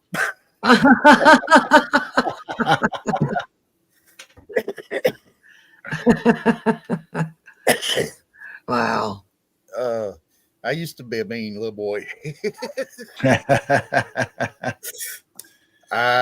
And Spider-Man was my hero. I would climb anything, anywhere, anytime.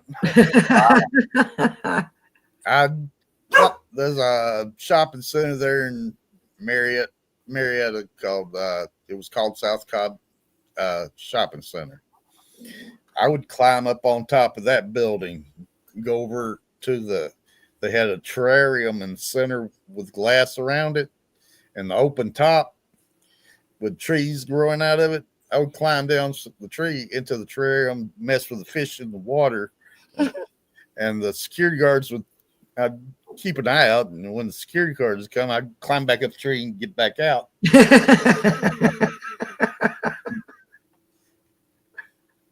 I used to, my stepfather was a truck driver. He had the tracks for the screen machine on his trailer, and he come to the house waiting to deliver them, and something happened to his truck. It wouldn't crank up. So we held up the tracks for screen machine for 2 weeks right there in my front yard.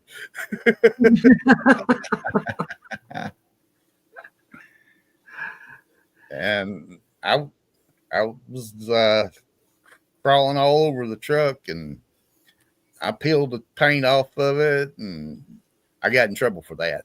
No.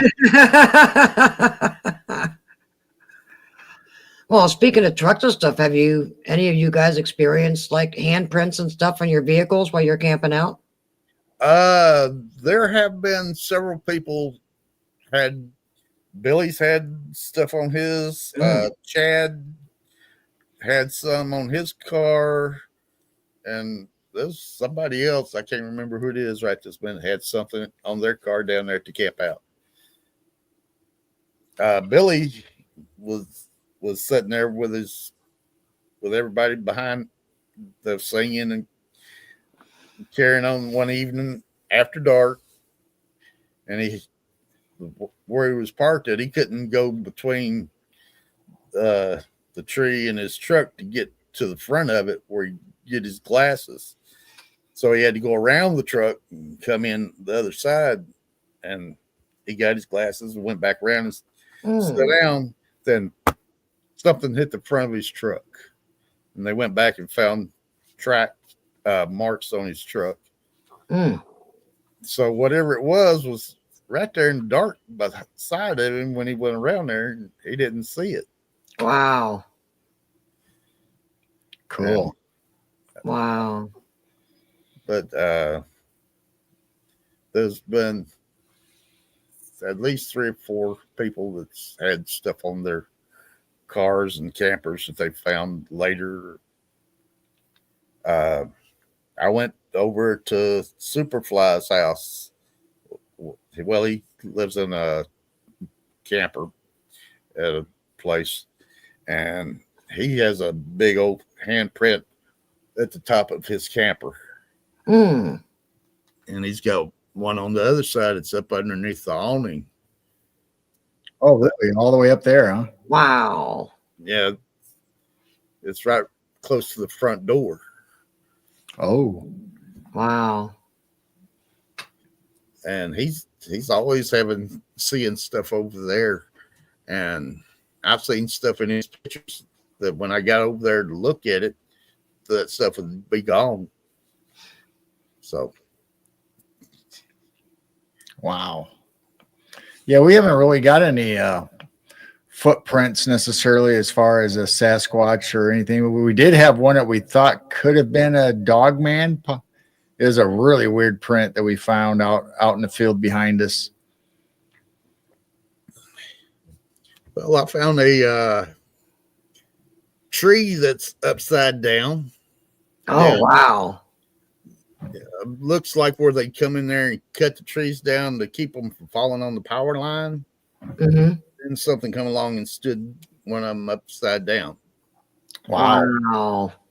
Yeah, I've seen that on people's videos. That is a tree that's at least a foot thick from one side to the other. Hi, Kitty.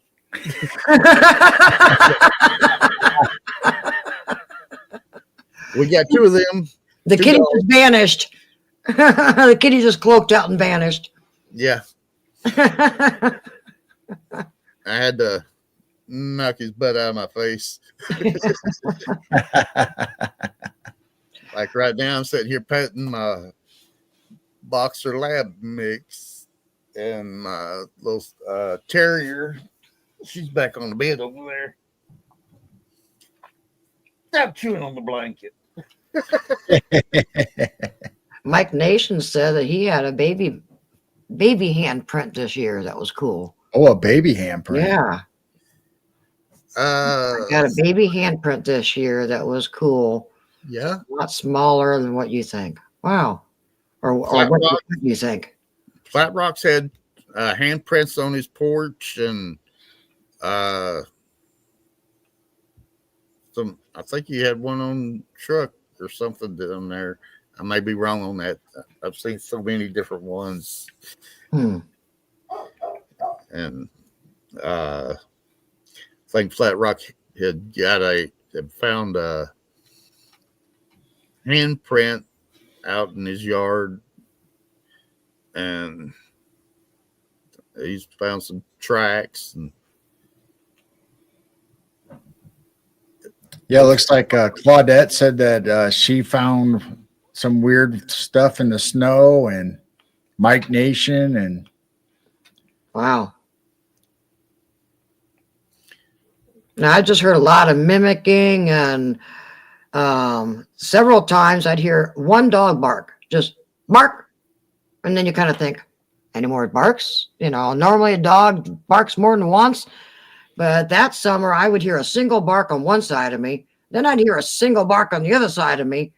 And I'm kind of thinking, normally dogs bark more than just one bark. Now that you bring that up, Uh-oh. that dog that I played with, the armadillo, Mm-hmm. somebody shot him, Oh. and I heard him bark twice after that. Oh, wow. One time I was in my driveway going past where I buried him. The other time I was in Atlanta at work. Hmm. Wow. wow. And, I know my dog's voice. Right. Yes. It was him. No doubt. No way. Wow. I miss that boy. Mm-hmm. Yeah, my dog was a chow chow, a cream colored chow. We called her Shammy. And then after she got sick and we had to put her down, she used to lay on my side of the bed, lay right there. So when I got in bed or got out of bed, I could put my bare feet on her and rub her, and I knew she was there all the time. So after she passed, I still had that feeling of that presence of her being down there in that same spot when we went to bed or got up. Mhm. Yeah. But yeah, I guess he's the one that's hurt me the most lately in his passing. And these two here is going to be the same way. Mhm. I know it's coming. They just ain't nothing I can do about it. Right. Right. That's very difficult. Yeah, it is. Yeah, we have just recently lost some old cats, we lost 3 cats within 34 days, believe it or not. And they were old, 16, 17, and 18, lived a long life, but Yeah. some of them, it's easy when they pass, but others you are so close to them. Yeah. And yeah, one was just this last week, and it hit me pretty hard. Really, really hard for a few days. The longer you So, have them, I understand. the more you're attached to them. Mm-hmm. Mm-hmm. Yeah, these guys lived a long life. And like I said, they were 16, 17, and 18. So they lived a long life for cats. But it's still really difficult when they go. Yeah.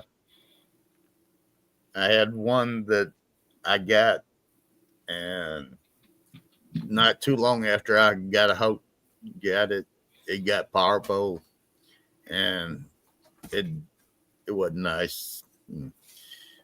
That hurt too. But yeah, by the time, speaking of all that, by the time I was 21, I'd been to 127 funerals, Wow. and I quit counting after that. Wow. Now, over on Rumble, Speckled Egg wants to know if the baby handprint was adult size or child size. And I can't remember who was talking about There's somebody in Wendell's chat. who Yeah. had the baby handprint. Let me scroll back. Yeah, it was somebody in Wendell's chat. And Jessica's chat hopping. Hi, Jessica.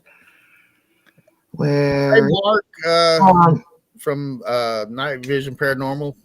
I had him on my show here a while back. yeah, it was Flat Rock, wasn't it? No.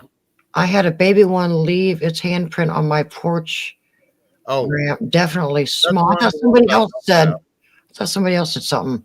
Oh, Yeah. it was Mike Nation. Mike Nation also said about a baby handprint. Yeah.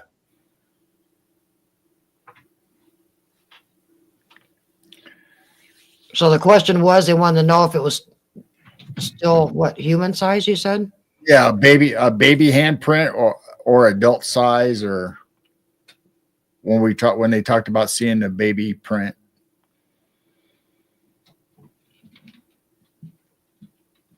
But anyway, what were you saying, Wendell, about you were talking about something else? I was talking about Mark Roberts from Night Vision Paranormal was on my channel here a while back. Oh, okay. And I met him up at the conference in McMinnville, Tennessee. Me and Flat Rock went up there and spent the day. Oh, Mike Nation said it was small, like a baby, Oh wow! newborn baby. Oh wow! That is a little. Yeah. Yeah. Oh wow! Wow, that would be neat to see. One of the tracks I found up there, like I said, in Heflin, in my driveway, was a small track. It wasn't hardly any bigger than a cell phone. Wow! But By a little one toddling along with mom. Yeah, see, a lot of times we don't hear about those experiences or people finding baby or infant tracks or sightings. We usually always talk about the big, like you were talking about 9, 10, 11, 12 foot tall ones and the tracks to match. But we don't ever talk about the family. But a lot of times the mother will be carrying the baby, so we might not ever see the tracks of a baby. Yeah. Like I say, I got pictures of it, but where it was going into the wood brush, I couldn't go through there with a machete, let alone with that one. Wow. Do you think they cloaked out and was able to go through that? I don't know. They may have just been tough enough to just barrel through it. Wow. Wow. Now there's the property I lived on, they had cut the timber off of it. So everything was growing back up, real thick. I had maybe 10 acres that was clear, and everything else was growing back up overhead. And there's around the back corner of the property back there, there's a spot where the brush was so thick you couldn't go through there, but I found a trail that was big enough for two people to walk side by side down through had something made through there. Huh. Now, Tammy was asked a question: what happened to the New York Bigfoot guy that always took prints from his camper window? Is she talking about Long Island Bigfoot or somebody else? I don't think it's Mike. No, I don't think Mike did that. I'm not sure who you're talking about, Tammy. I don't know any other New York Bigfoot people. Well, Mike's more Long Island, but I know it's Long Island. Most of New York, but yeah, I don't recall who that would have been. That used to be in people's chats. Don't know. Yeah, I've got to meet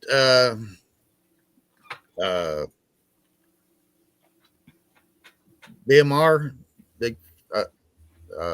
Bigfoot Michigan Rob. I've met Tex. I met the Blondes and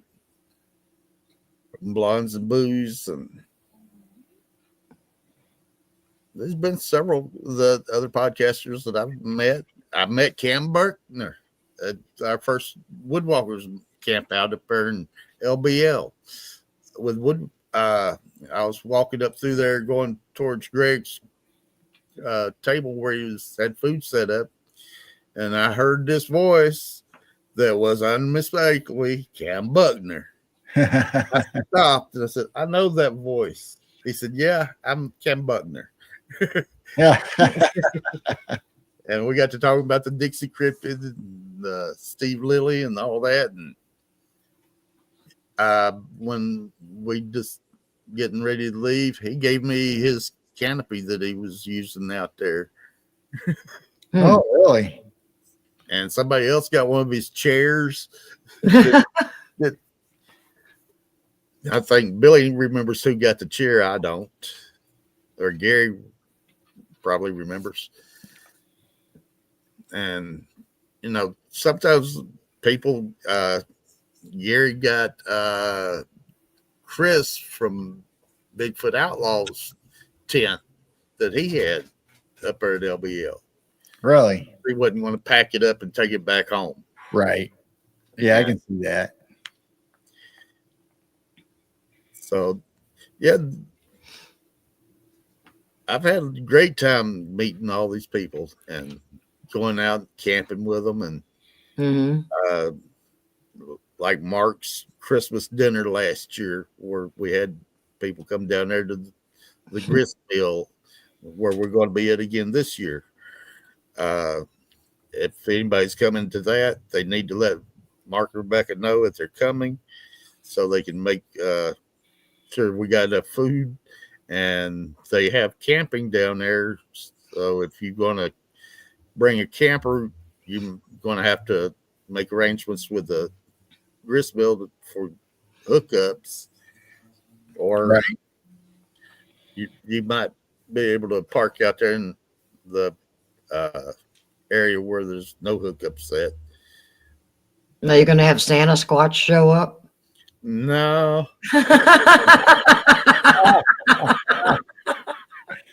Not unless girl comes down there wearing a suit. Oh. You never know. That could happen. Maybe. I don't know. That would be cool. That would be really cool. Oh my, you're gonna end up getting shot. Yeah. But they have experienced howls and tree knocks and stuff moving around around that camp area too. Wow. They like you guys. Talladega National Forest is a very active place. I've been driving through there for years. I very seldom see a deer or turkey. Wow. But now I'm thinking I know why. Yeah. Yeah. That's one thing we have not seen. We've been in this house for 21 years. We're on our 21st year. Yeah. I don't think we've ever once seen any turkeys in the fields behind our house. No. Oh, that's right. Now the deer are starting to show up. Once that field came down, the deer are starting to show up now, which is really cool. But I haven't seen a turkey. I can go out anywhere else towards the woods or trails, and I'll see turkeys all the time. But the particular fields right around us, we never get turkeys in. I've never seen a turkey around here. Wow. I can go up here and go through Fort McClellan back there on one of the cut through roads and see turkey quite often. So we got turkey buzzards flying all over. We got all kinds of turkey buzzards. Yeah. Not wild turkeys.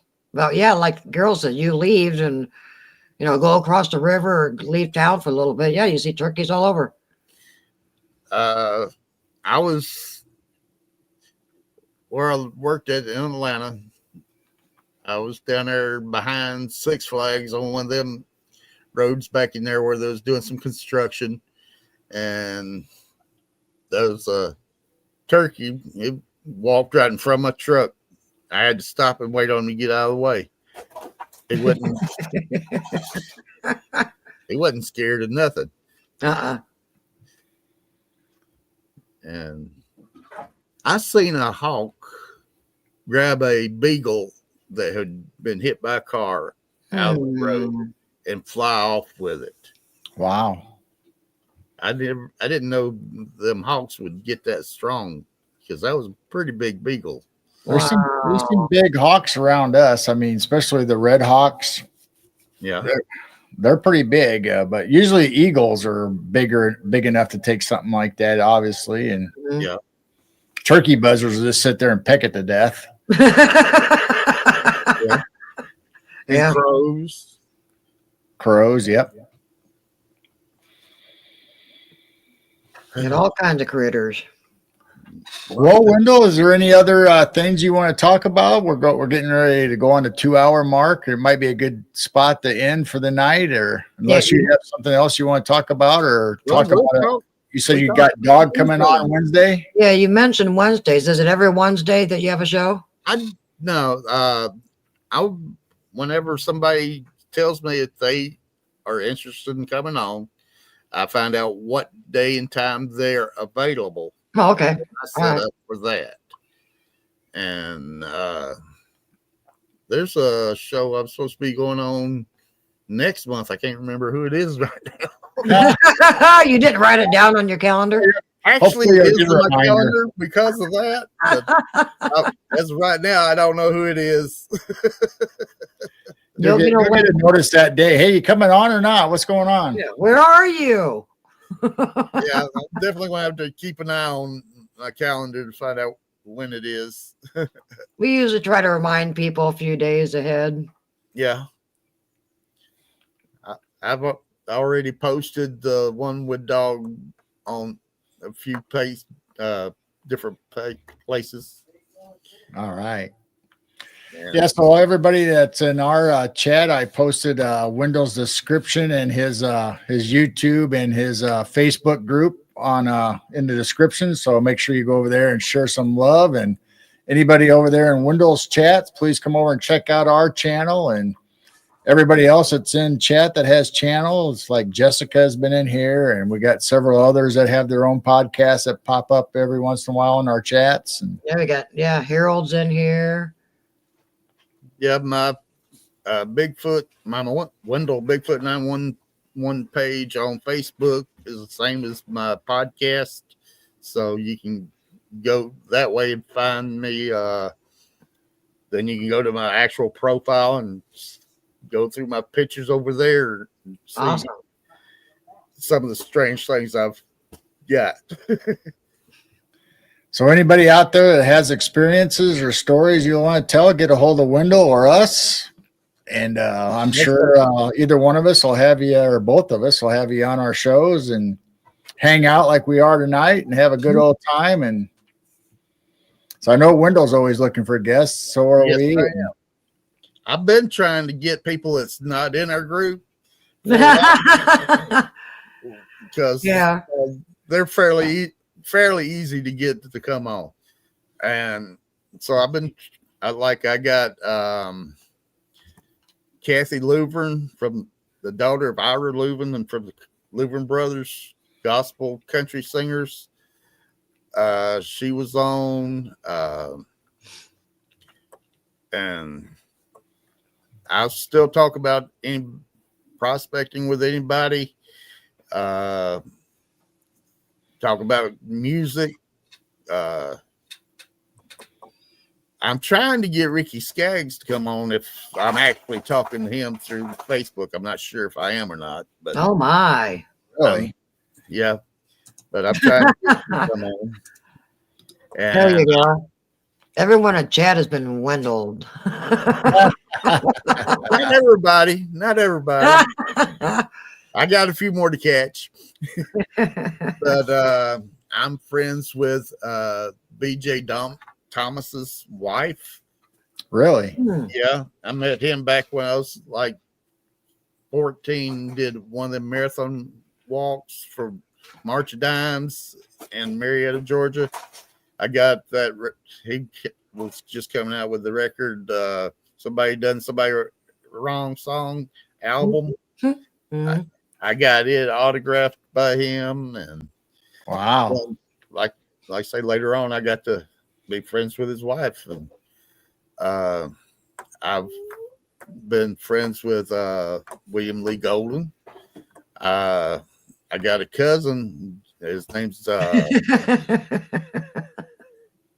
don't worry, Wendell gets Wendell tells. Yes, I do, Gary. You got me. I know. If anybody wants to be a guest, contact Wendell. But anyhow, that's the way things go. Yeah. So We do love the Louvern brothers. They were actually kin to my stepfather. Oh wow. Their father was I think it was their stepfather was J.D. Loudermilk, the songwriter, and that's how they got to be related, because my stepfather's mother was a Loudermilk. Wow. And Yeah, I keep putting it out there, but it never happens. I keep saying, anybody knows Dan Aykroyd or who is the other one? Sammy Hagar. I want to talk to you just personally, or even on the show. I want to talk to them and hear about their alien experiences and their seances and all that stuff that they know about and talk about. So that's the only two celebrities that I want to talk to.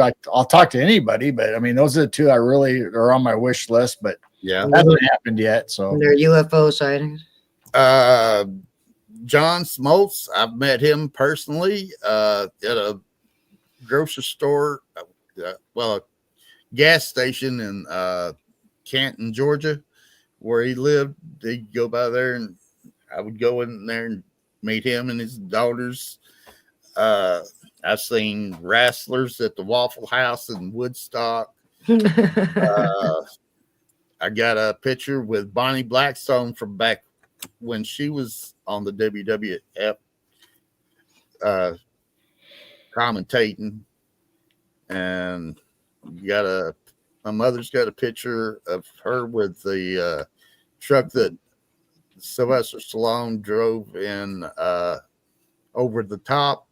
oh, the arm wrestling movie. Yeah. We was at the World Congress Center at one of the World of Wheels, and that's where the truck was at.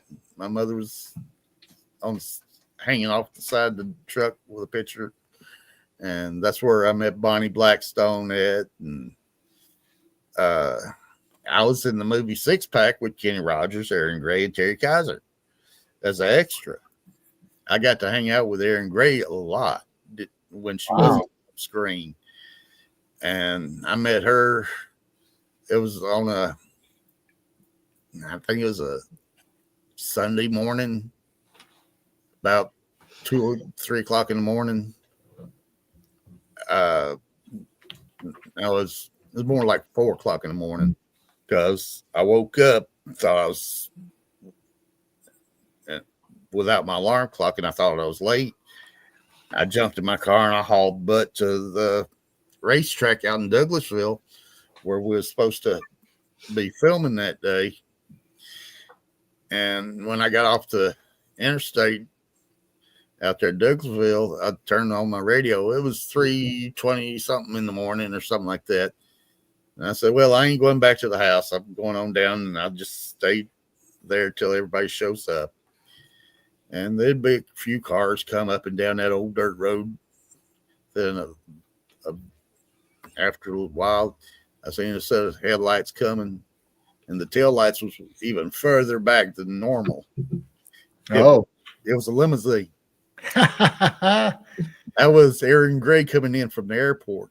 Wow. So she got out and asked me what time was supposed to be there for the filming that morning, and I told her it was 8 o'clock.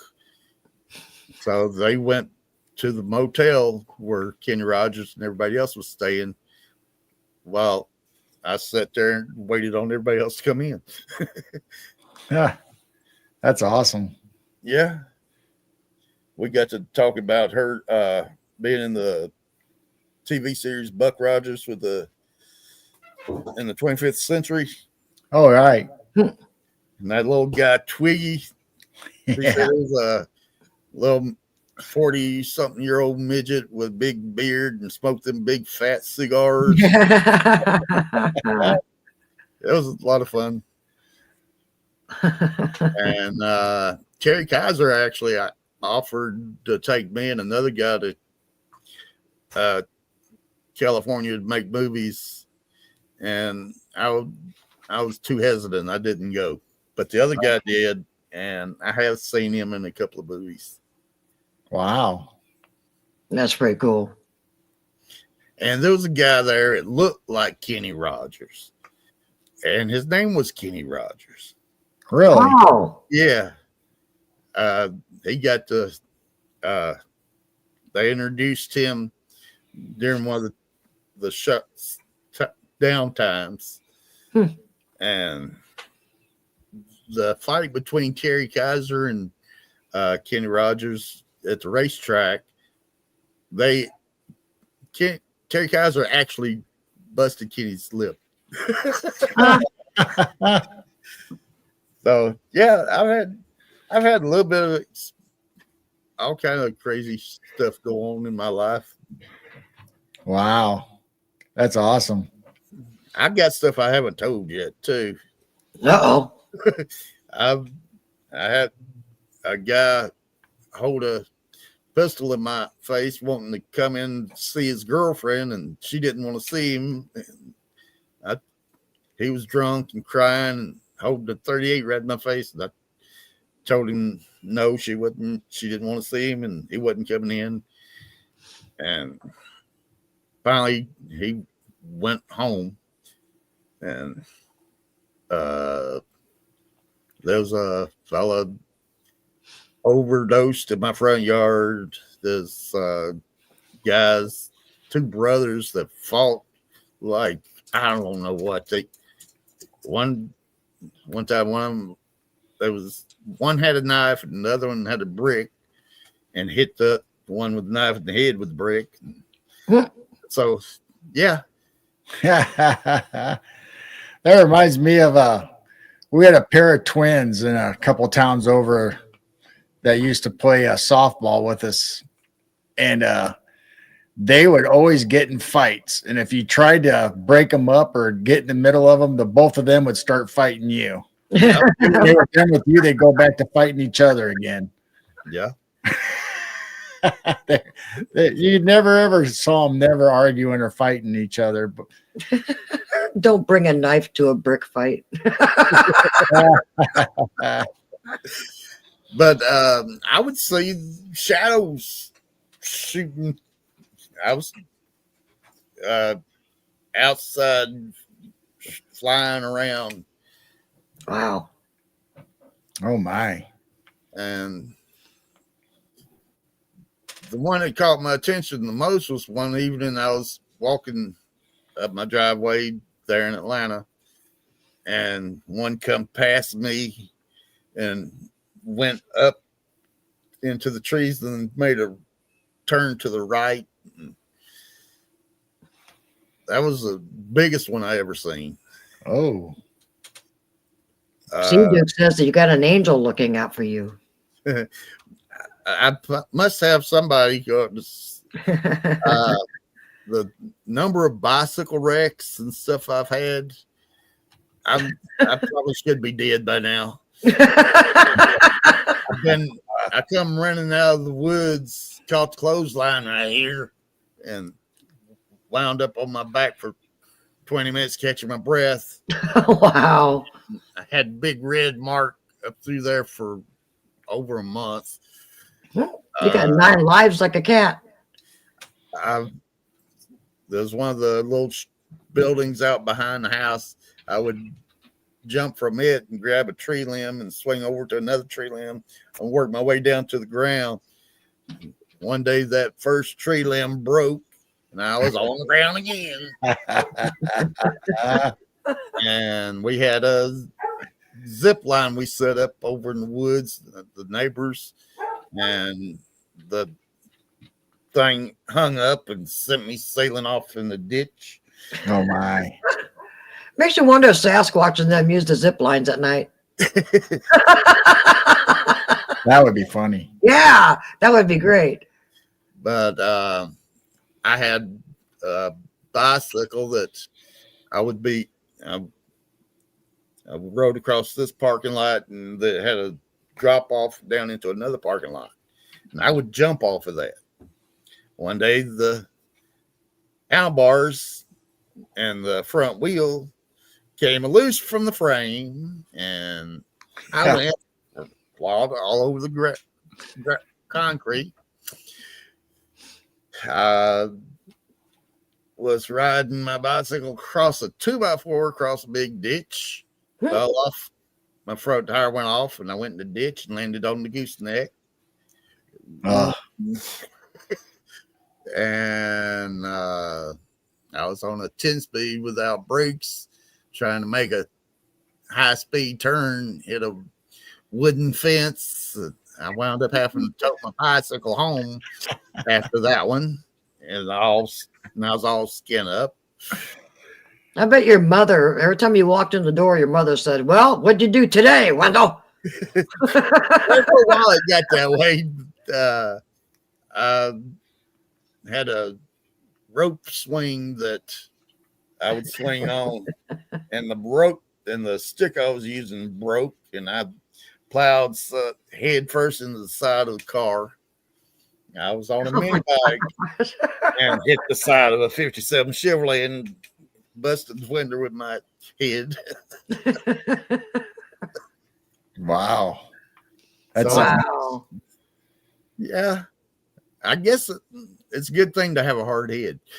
I guess.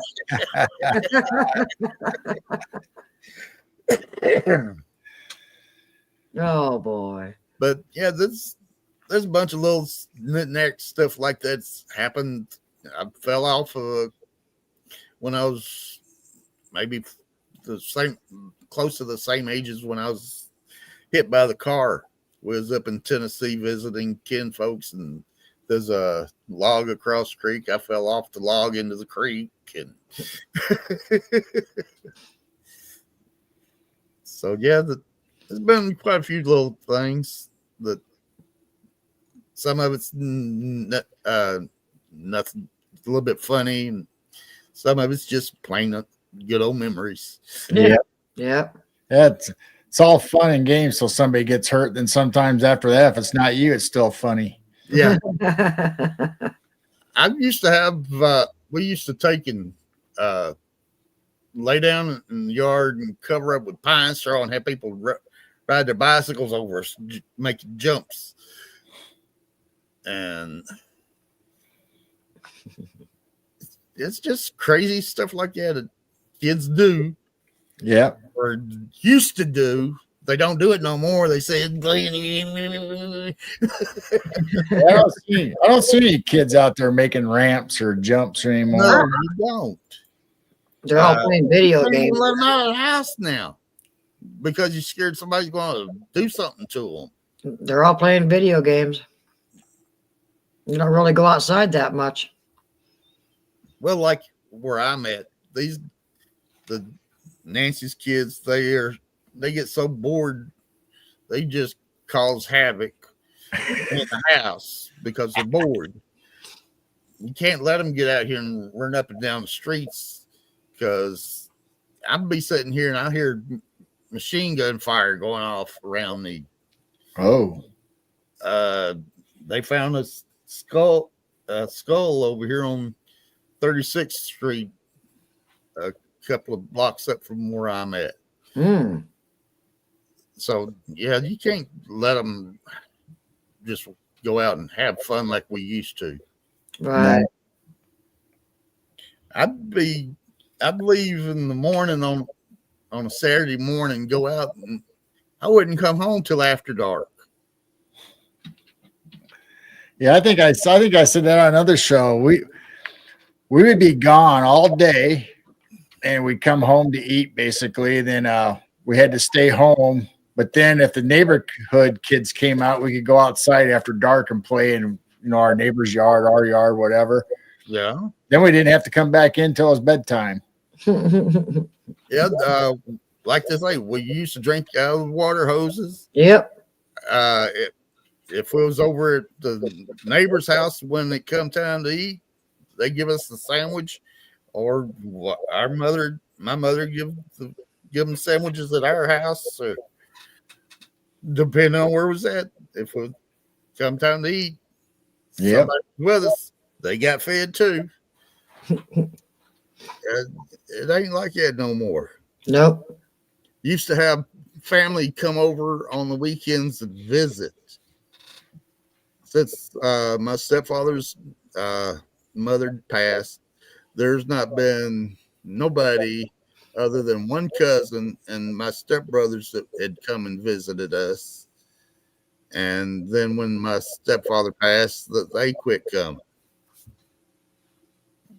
Yeah, it seems like a lot of families are slowing down on get-togethers. Yep. Quite a few families, yeah. It's not like when we were younger, you got to know your cousins, and yeah. But this young generation, they're not close to their cousins, really even know them.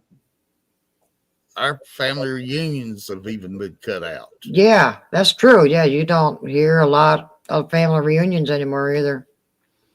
Right, because half the family is fighting with each other these days. Yeah. They don't want a family reunion. Cousin Joe, is going to show up. No, I'm not coming then. Yeah. Poor Joe. Yeah, I miss all the big family get-togethers. Yeah.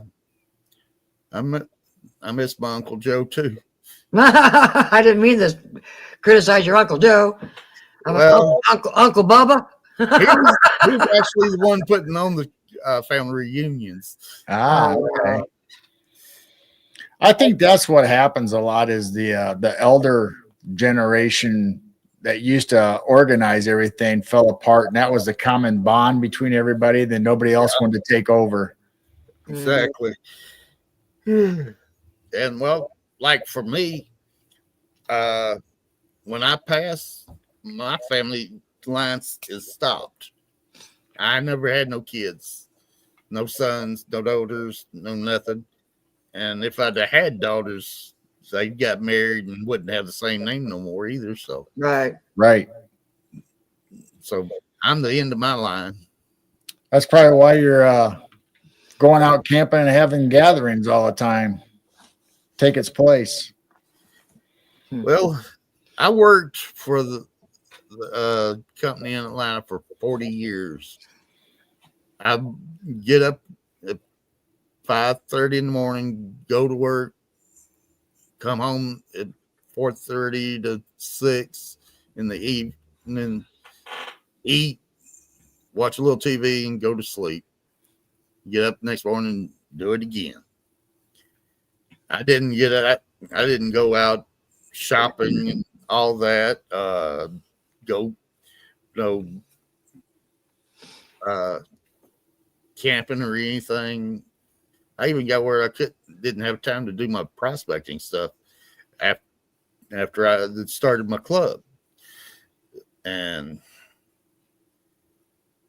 I would still take and get online, find information that people was wanting and post it on there. And so I guess I'm just doing for others more than myself and working too much. Yep. Mhm. So here I am. Here you